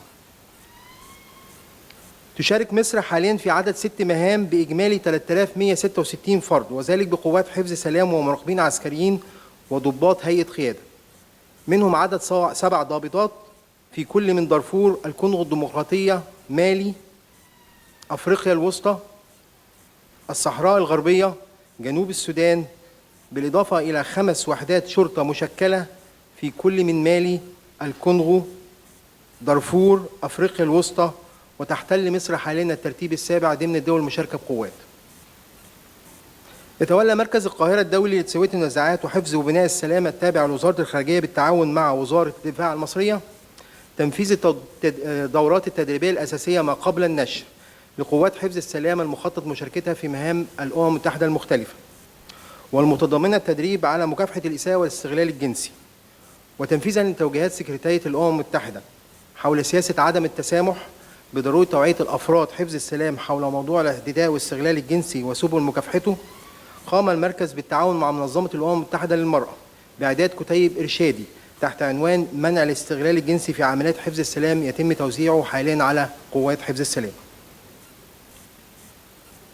التحديات: تطور مفهوم حفظ السلام تطورا سريعا خلال فترة التسعينيات نتيجة لتغير طبيعة الصراعات وأسبابها، وتحولت عمليات حفظ السلام من مهام تقليدية إلى مهام شاملة متعددة الأبعاد، تشمل حماية المدنيين والإغاثة الإنسانية، نزع سلاح أطراف الصراع، وإعادة الشرعية، وفرض القانون والنظام، وحماية المناطق الآمنة، وبناء الهياكل والمؤسسات الحكومية. ويبلغ عدد مهام حفظ السلام الحالية التابعة للأمم المتحدة 14 مهمة حفظ سلام، ومشاركة حوالي 110,000 فرد من الدول الأعضاء. على مدى السنوات الماضية زادت عمليات حفظ السلام في أفريقيا بشكل كبير، حيث واجهتها تحديات كثيرة من حيث اختلاف طبيعة الصراعات، نقص الموارد، حجم القوات المشاركة، انتهاكات أطراف الصراع لوقف إطلاق النار واستمرار العنف، اختلاف طبيعة الأرض والثقافة واللغة في منطقة المهمة، بناء الدولة الخارجة من صراعات. على الرغم من عدم يقين بشأن مستقبل عمليات السلام والمعوقات المختلفة التي تواجهها في أفريقيا، إلا أنه كان واضحا الاستجابة الدولية المبكرة لتلك العمليات من قبل الأمم المتحدة، والتي تواجهها حاليا تحديات كبيرة في مجال علاقة البعثة بالحكومة، استمرار العملية السياسية، قيام الأمم المتحدة بالمساعدة على المدى الطويل في بناء الدولة، مدى كفاية الموارد التي توفرها الأمم المتحدة للمهمة. أن التفويض الممنوح من مجلس الأمن لعمليات حفظ السلام عادة ما يشمل مهام كثيرة، وبالتالي تكون تلك البعثات كبيرة ومعقدة، فضلا عن تعدد واختلاف المهام المطلوب تنفيذها مع ضعف الإمكانيات المتاحة لقوات حفظ السلام، والذي يؤدي إلى صعوبة تنفيذها، وعادة ما تكون غير مستعدة للعمل في البيئات الخطيرة. كما تواجه مهام حفظ السلام حاليا تحديات أخرى تعيق من تنفيذ مهامها، مثل العمليات الإرهابية، انتشار الأسلحة الصغيرة والخفيفة، انتشار الألغام، عدم رغبة أطراف الصراع في الحل السياسي، استمرار القتال بين الجماعات المسلحة، امتداد الصراع إلى خارج حدود مناطق اختصاص البعثة، بالإضافة إلى عدم إمكانية قوات حفظ السلام من تنفيذ مهامها نتيجة للقصور في قدرتها أو إمكانياتها، فضلا عن عدم وجود التمويل الكافي لتنفيذ برامج نزع السلاح والتسريح وإعادة الدمج. عدم قدرة والتزام السلطات المحلية في الدولة المضيفة بحماية المدنيين، احترام اتفاقية وضع القوات الستيتس اوف فورس اجريمنت لضمان حرية وانتقال أفراد البعثة في منطقة المهمة، السيطرة الكاملة على المناطق الحدودية مما يسهل عمل الجريمة المنظمة وانتشار الأسلحة. الدروس المستفادة: أهمية الدعم السياسي لمهام حفظ السلام مع توفير الموارد البشرية والمالية والإدارية الكافية حتى لا تعيق قدرة الأمم المتحدة من العمل بفعالية في ضوء تزايد التحديات وتعقيدات تفويض المهمة. مع ضرورة صياغة هذا التفويض بشكل واضح وقابل للتنفيذ، وبما يتفق مع الإمكانيات المتاحة لقوات حفظ السلام، مع الأخذ في الاعتبار العوامل الأخرى التي تؤثر على إمكانيات تلك القوات وقدراتها أثناء تنفيذ المهام، مثل العمليات الإرهابية، سوء الطرق، والأحوال الجوية، انتشار الأمراض والأوبئة. أهمية قيام كل من الأمم المتحدة، الاتحاد الأفريقي، الدول المانحة والشركاء الدوليين بالقيام بدور أكبر في تنمية قدرات الدول المشاركة في مهام حفظ السلام في النواحي اللوجستية، التدريب، المعدات، في ضوء التحديات التي تواجهها في تنفيذ مهامها في منطقة المهمة.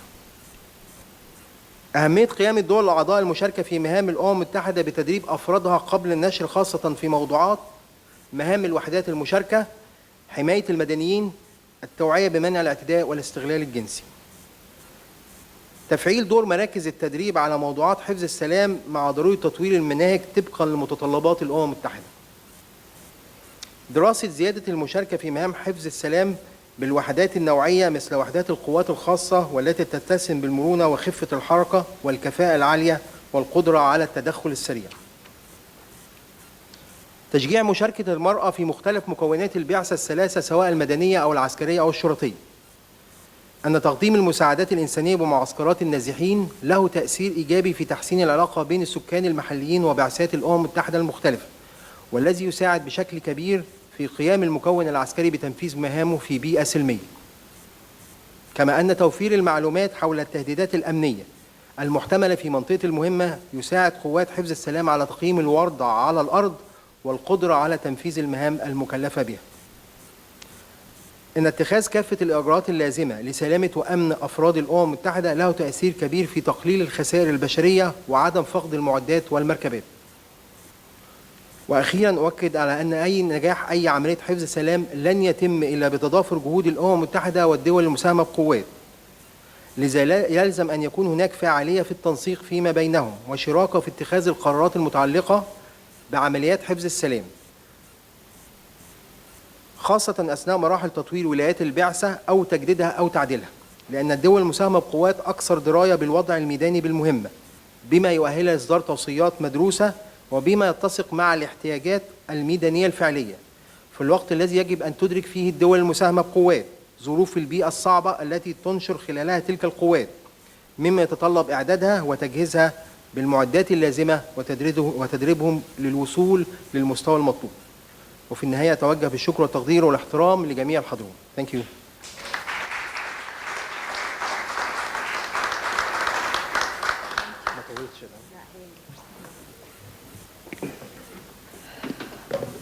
Well, I'm overwhelmed with the amount of information and the different perspectives that were shared about the topic.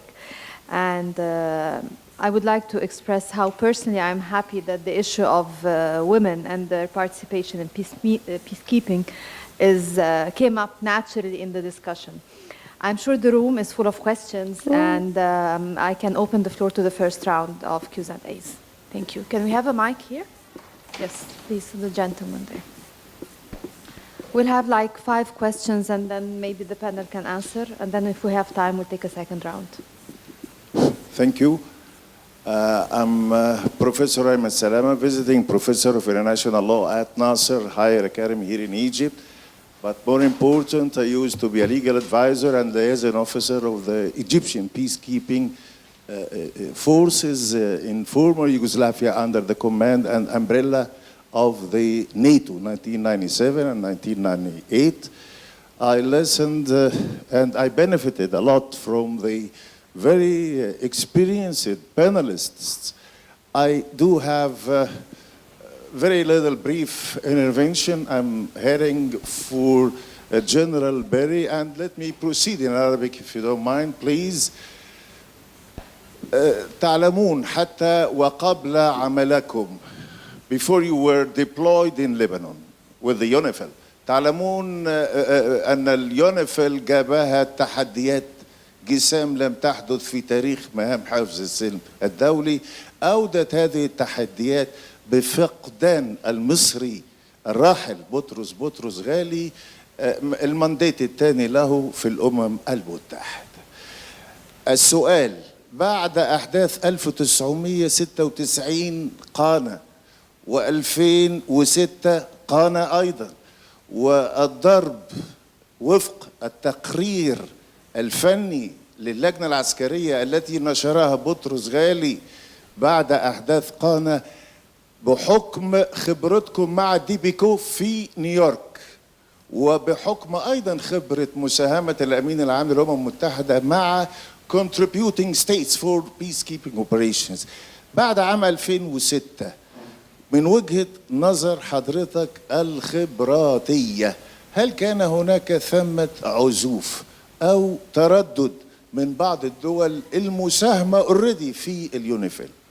This is number one. Number two, مقارنة بمهام هيئة قوة المراقبون لحفظ السلام وقوى متعددة الجنسيات في سيناء والمراقبون MFO Multinational Forces here in Egypt، لها مهام هنا، لها مهام بموجب السوفة مع الحكومة المصرية والإسرائيلية والأمريكية 1982 بتأمين الملاحة الدولية من خلال الزوارق البحرية للMFO. هل ترون أن المنديت المعدل لليونيفيل وفي ظل التصاعد الذي لا يعلمه التوتر الفظيع بين إسرائيل من جانب والحكومة اللبنانية حول البلوكات البحرية في المتوسط والغاز، هل هناك ثمة تعديل أو ثمة مخاطر؟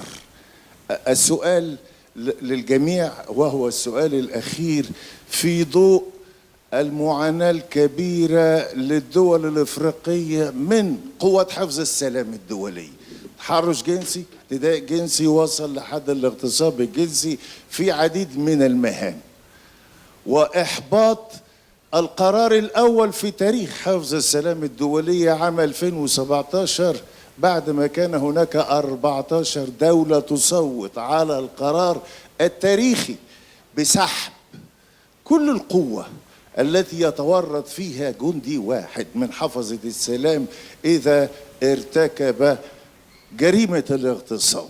طبعا القرار أجهد ونعلم سبب الإجهاض. هل ترون أن حتى خطة الإبراهيمي الجزائري وما بعد الإبراهيمي للإصلاح في هذا السياق، هل ترون أن هناك ثمة إصلاحات في هذا الشأن؟ أشكركم مرة ثانية، والشكر الخاص للقوة أو المراقبين الأوائل الرواد اليونسو من 1948. شكرا جزيلا وآسف إذا كنت أطلت. Thank you, and if I may ask everyone to just try to be brief so that we can answer as many questions as we can. Thank you. The gentleman here. Okay, I'll try to be brief. So Karim, it's not only an anti-colonial Ireland, it's also one of the very few European countries that are not members of NATO. And I guess they served in, if Wikipedia is any guide, in 30 peacekeeping missions. I guess at 60 years of participation in the UN peacekeeping, or at 70 years old, taken also into account, isn't it time to retire?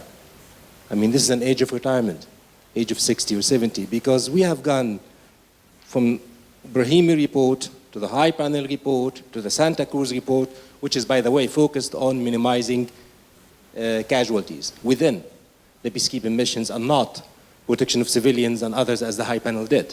So isn't it time to retire in light of the fact that actual reform is extremely, extremely difficult, and that the main mandate, at least for the last 15 years, has been protection of civilian, which is not really served by most of the missions. If you come to think of it, like if you come even to think of UNIFIL, I mean, UNIFIL has done a great job, a courageous job, but it's basically facilitation.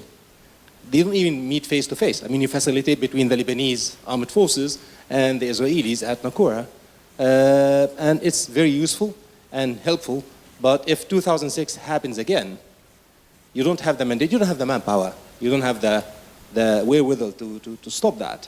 So what we see around the region here, that areas that have the largest conflicts, like in Syria or Yemen, are not actually served by peacekeeping or peace operations. They are either delegated to local powers like Saudi Arabia and the United Arab Emirates in Yemen, or everybody has a free field in Syria. So everybody sends troops, or they send NATO to Afghanistan, but the UN and peace operations are served to certain specific missions in which they are not actually doing very well. I mean, if you look at UNAMID or UNMISS in South Sudan, and if you look at what happened to civilians, now with UNAMID closing next year, I really hope there's like a good, independent, external evaluation of what UNAMID did in the last 12, 13 years. I know there are a lot of issues. Karim spoke about some of them, mandates, the powers, the weapons and the TCCs that are given to these missions that make implementing that mandate, which is usually ambiguous, extremely difficult. But still, what is actually the real value? And can we do any real reform now while nationalistic and chauvinistic walls are rising? Can you still really think of international peacekeeping right now? I know it's maybe an idealist question of sorts, but like, yes, we're spending only $7 or $6 to $8 billion a year, which is not a lot of money if you compare it to military expenditure, but we can put it elsewhere. We can build schools. Thank you. Thank you. Maybe we can have one more question, because the question is one more question. Or maybe we can have the panel respond to those questions and then we can go for another round. We have plenty in those two questions. Yes, exactly. And they seem to be all directed at me. In any case, we leave with it. I'll take the first piece first. In relation to UNIFIL and the mandate, okay, and Karim and I have discussed this. Do I need that? Can you hear me? No? You can hear me, all right? It's better? Okay. Okay, I'll start from the beginning. The issue of the mandate with UNIFIL, Karim and I discussed this earlier on, and yet, look, at any peacekeeping mission is a system, and the system has to find its balance. UNIFIL, I believe, is in balance. Karim discussed the initial intention with that mandate was much more peace enforcement. And if we see operational paragraph 12 repeated again in operational paragraph 14 of 2373, that was very much talking about peace enforcement type activities, which is lent on, if you like, by some members of the Security Council who would prefer that UNIFIL was taking a more, shall we say, direct approach. However, my experience over the past 2 years is that while the mandate is ambiguous, and it certainly is, it is being interpreted correctly. And we are providing some stability in South Lebanon. And I'll just develop on that, and it touches into your area as well. South Lebanon is changed out of all proportion. The Lebanese are voting with their wallets, okay? That's unusual for the Lebanese, okay? But there is so much normality returning to South Lebanon because of the peacekeeping mission. For example, there's a lot of building going on. Tyre has had the best tourist season in its history. Over 400,000 visitors to Tyre. These are something that we should be celebrating for a country which was an isolated belt of misery. It is now enjoying something like normalcy. And that is a product of UNIFIL. But also only because the parties are involved. Without the parties, you can't impose peace. You can't enforce peace. I wouldn't be a believer in peace enforcement. I think we have to find the common ground and the way forward. So looking at that, if we go back to your question again, yes, we have the MTF deployed. It is helping to train, most importantly, the Lebanese Navy, but it is also stopping the intrusion of, or if you like, influx of illegal weapons. And if there were illegal weapons going in, I know there are some Security Council members who would be very actively telling us about it. So we're enjoying some success there, and I think the mandate is working. You know, if we talk about the overall aspect that you mentioned of peacekeeping operations, is it time for us to retire at 60 or 70? I would say absolutely not. I think the downside of not engaging in peacekeeping operations is, if you like, we're going to see a proliferation of terrorism. We will see more. Egypt's national interests, everything will be affected, okay? So I think myself personally, and it's my personal opinion, is that peacekeeping missions are good value for money at the $7-odd billion we spend each year on maintaining those 100,000 troops and civilians in the field. I think if I could touch into, and it's part of the debate here, is the role of females. There's absolutely a huge role for females to be played. If we take UNIFIL, completely underrepresented. 10,500 troops, 500 females, okay? Less than 5%. Not good enough. They bring so much value to the peacekeeping mission, especially when you have a very conservative Shia population of 425,000 in South Lebanon. The females can add so much. And not just there, but every other peacekeeping mission. So I would like to highlight that. The UN is not perfect, okay? It is far from perfect. And it has many detractors. It is easy to find punch holes in it. In this, in that. It's so easy. But we are the UN. We represent the UN. We have to try and keep improving. We have to keep from Brahimi through the different... We have Santa Cruz, which is much more forceful. We have seen the Hippo report, the higher level implementation. We've come through all of this. But the UN cannot stop trying to change. We have to keep changing. Let me explain one of the areas that you touched on was the idea of POC or SEA. On POC, for example, UNIFIL, all of UNIFIL's exercises, which are run, and this is operational to tactical level, I know, but all of the operations are based on protection of civilians. And protection of civilians in South Lebanon would never be a slow burner. It would be a very difficult crisis. So all of the exercises are centered around that. On SEA, we haven't had any SEA to speak of in South Lebanon. Yes, there have been serious incidents in other missions, in Africa in particular. We know that. But all we can do is learn from these unfortunate traumatic events which have occurred in other missions. And we keep trying to improve. Now, I'm here, I'm no longer employed by the UN, okay? But I'm trying to speak on their behalf and trying to present perhaps a better picture. On the whole issue of UNIFIL, does it work? It does, because the parties are engaged. The tripartite process you mentioned is a very good formula that should be exported to other missions and brought alive in other missions. But I think the bottom line is there have been many faux pas with the UN, with UN missions in Africa, with environmental disasters like Haiti, with, of course, Rwanda, Srebrenica. We know all about these things, but we have to keep improving. We can't look back. We try to learn the lessons, and as the international community, and that's what the UN represents, we have to keep trying. I hope I have touched on most of the aspects you mentioned. Yes, Yemen has no peacekeeping operation. It is so difficult to put in a peacekeeping operation, even to get the agreement on the mandate. You remember UNPROFOR, a weak humanitarian mandate. I served there. We were no peace to keep situation, but we were the eyes of the world there. At least we were there. We were reporting. Otherwise, it could have been a lot worse. So I think being a peacekeeper, you have to be an optimist. I said this to Karim already today. You have to be a glass half full person, right, to be a peacekeeper. And I really think that's the focus that we need to bring. We are the UN. In this room, we are the UN. We have the wonderful experience of the panel here, so many different people who have given us great personal insights, great academic insights, the female, of course the Egyptian involvement in peacekeeping, where there is such a long and wonderful tradition. All of this has got to be kept alive. So for me, no. The answer, no retirement. Not now. Not ever.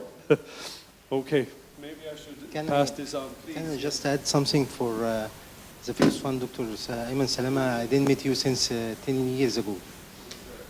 Actually, for sexual exploitation and abuse, the United Nations make a very strong instructions. Even in 2007, the amendment, the Memorandum of Understanding, Article 7, they emphasize the troop contributing country police contributing country, if some of their personnel committed by sexual exploitation and abuse, he will be reported in disciplinary action, and he will be penalties in his Ministry of Defense.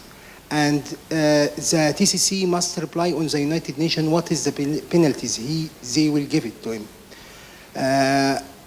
The second one, for your question about the rejection for the 14th country proposal, because this action is individual actions, is not related by countries. If someone committed crime for sexual exploitation and abuse, this is individual. So we can punish a whole battalion, 850. They did a good job for one person who did or committed this crime.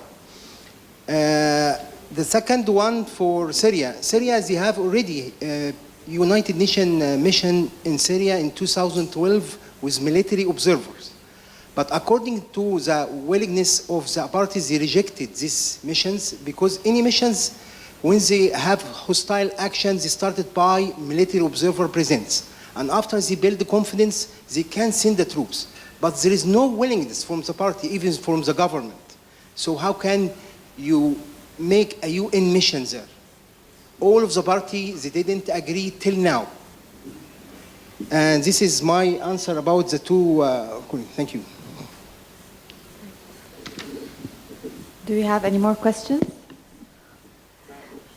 Oh, go ahead. I'd like to ask our military colleagues.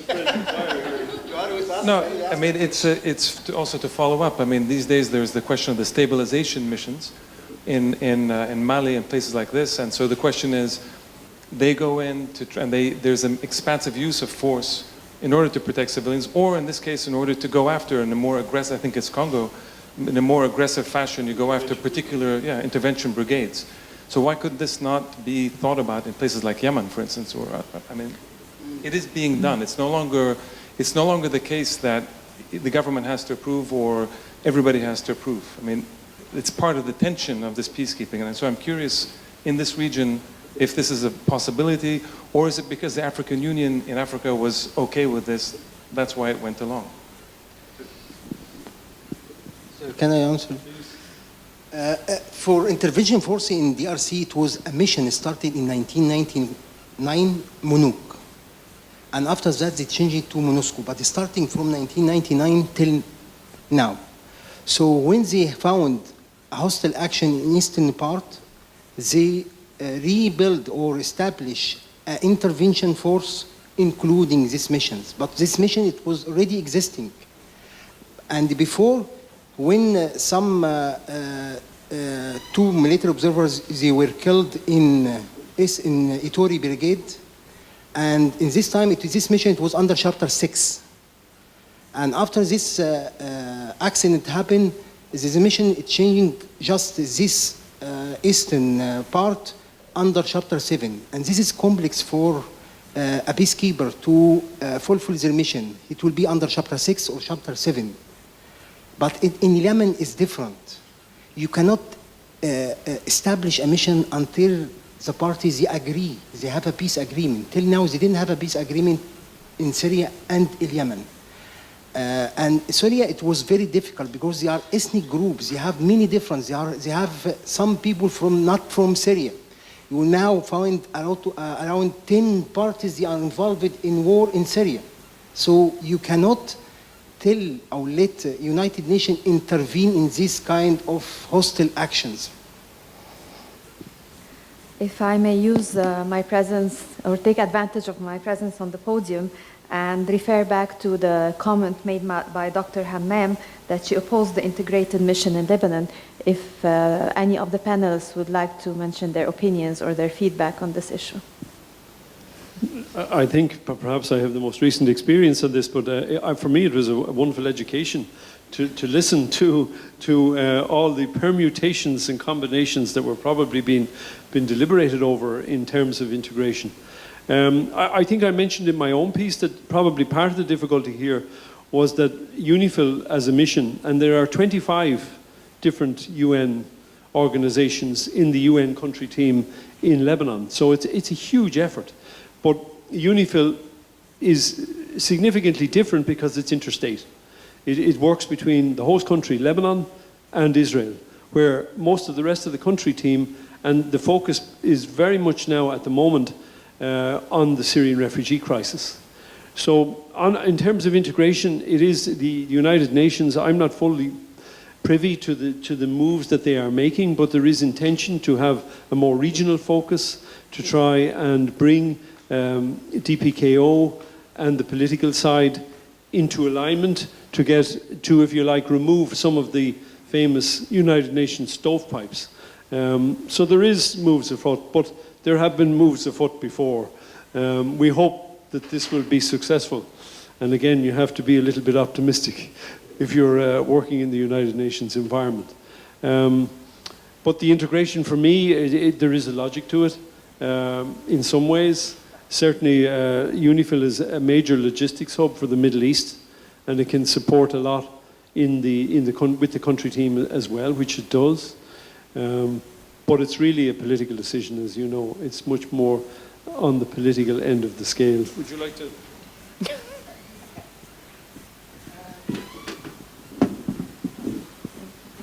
It is working. It is working, I think. Um,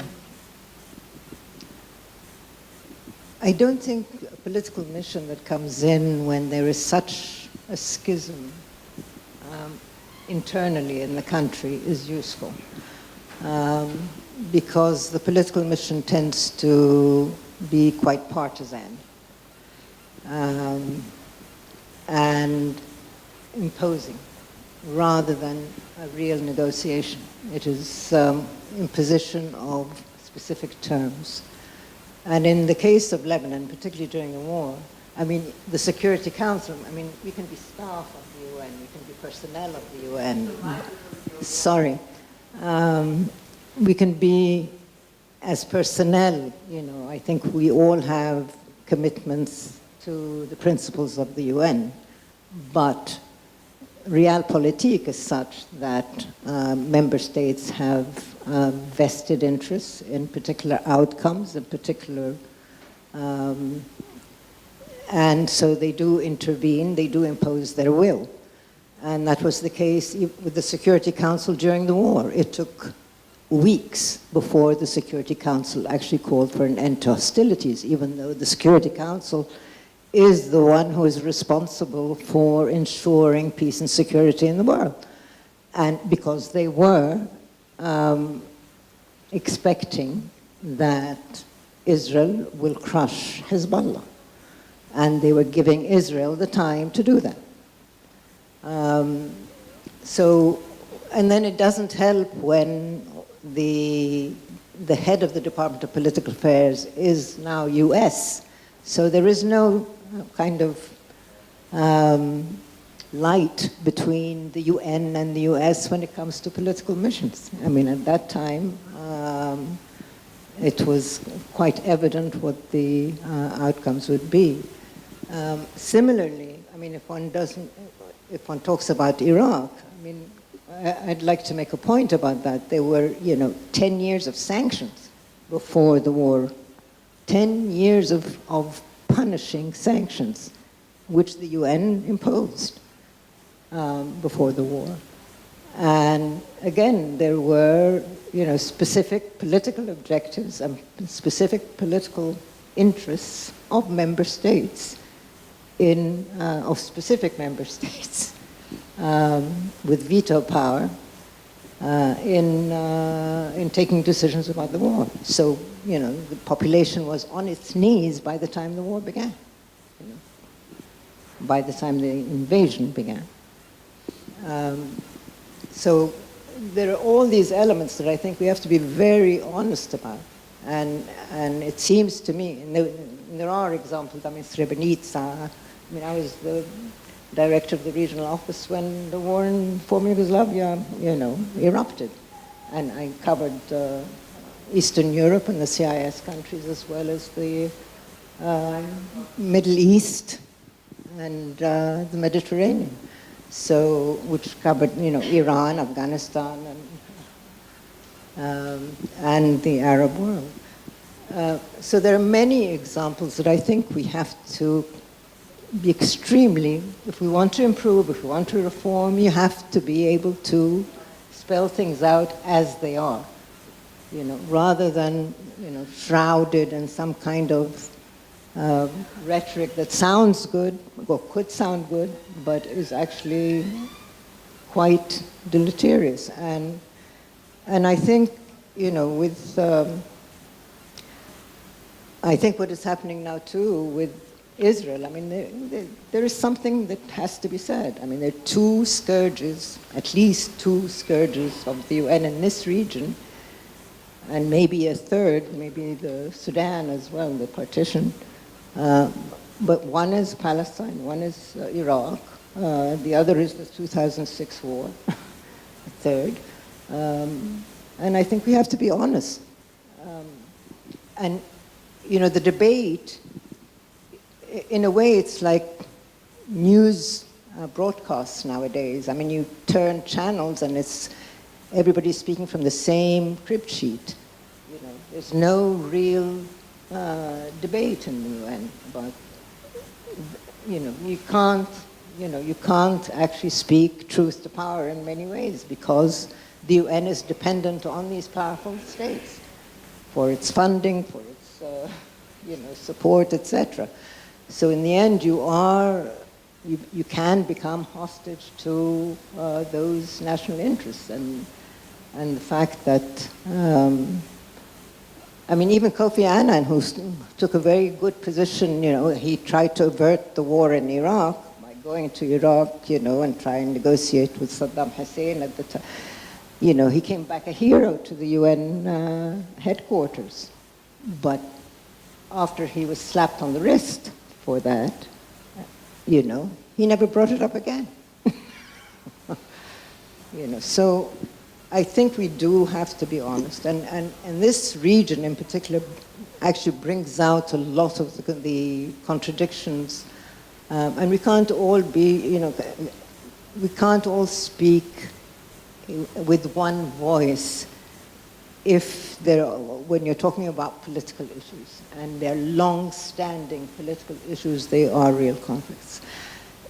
During the war of 2006, it was a question of protection of civilians. It was not a question of bringing in humanitarian aid and bringing all these personnel into deploying all these personnel that are coming from everywhere to distribute humanitarian aid. Lebanon was capable of getting the aid, regionally or to distribute. But what kind of war was it? It was on civilian infrastructure. It was on civilian population centers. And, and the Security Council never discussed that. And so in that sense, and, there were more civilians killed than armed personnel, than combatants. Thank you. I know there's an intervention here on the floor. Thank you very much, Vincent Harry from the Embassy. I know I have no mandate from the audience to say this, but I want to thank the speakers today for delivering on the mission which we at the Embassy thought about when we said, how are we going to celebrate and commemorate 60 years of peacekeeping? You brought a level of debate, some optimism, some pessimism, I think. It's called a debate, I think. People don't agree with everything said, but thank you very, very much for that, because we thought that really was the best way to do this. Bring awareness to Cairo on this particular issue. Bring a level of debate, which is great to have a debate. Great platform, AUC, superb platform, thank you very much. Thank you. When we were thinking about this, we were saying, where will we hold it? And it didn't take very long. This is the place which has been holding, I think, 72 other great debates up until now. So thank you very much, all of you, for tonight. And thank you very much, AUC, for hosting us. I think you've certainly delivered on the mission that we came for. Thank you very much. Thank you. I would like to join you in thanking the speakers. Thank you very much. And I would like to thank the audience as well for their contributions. Thank you.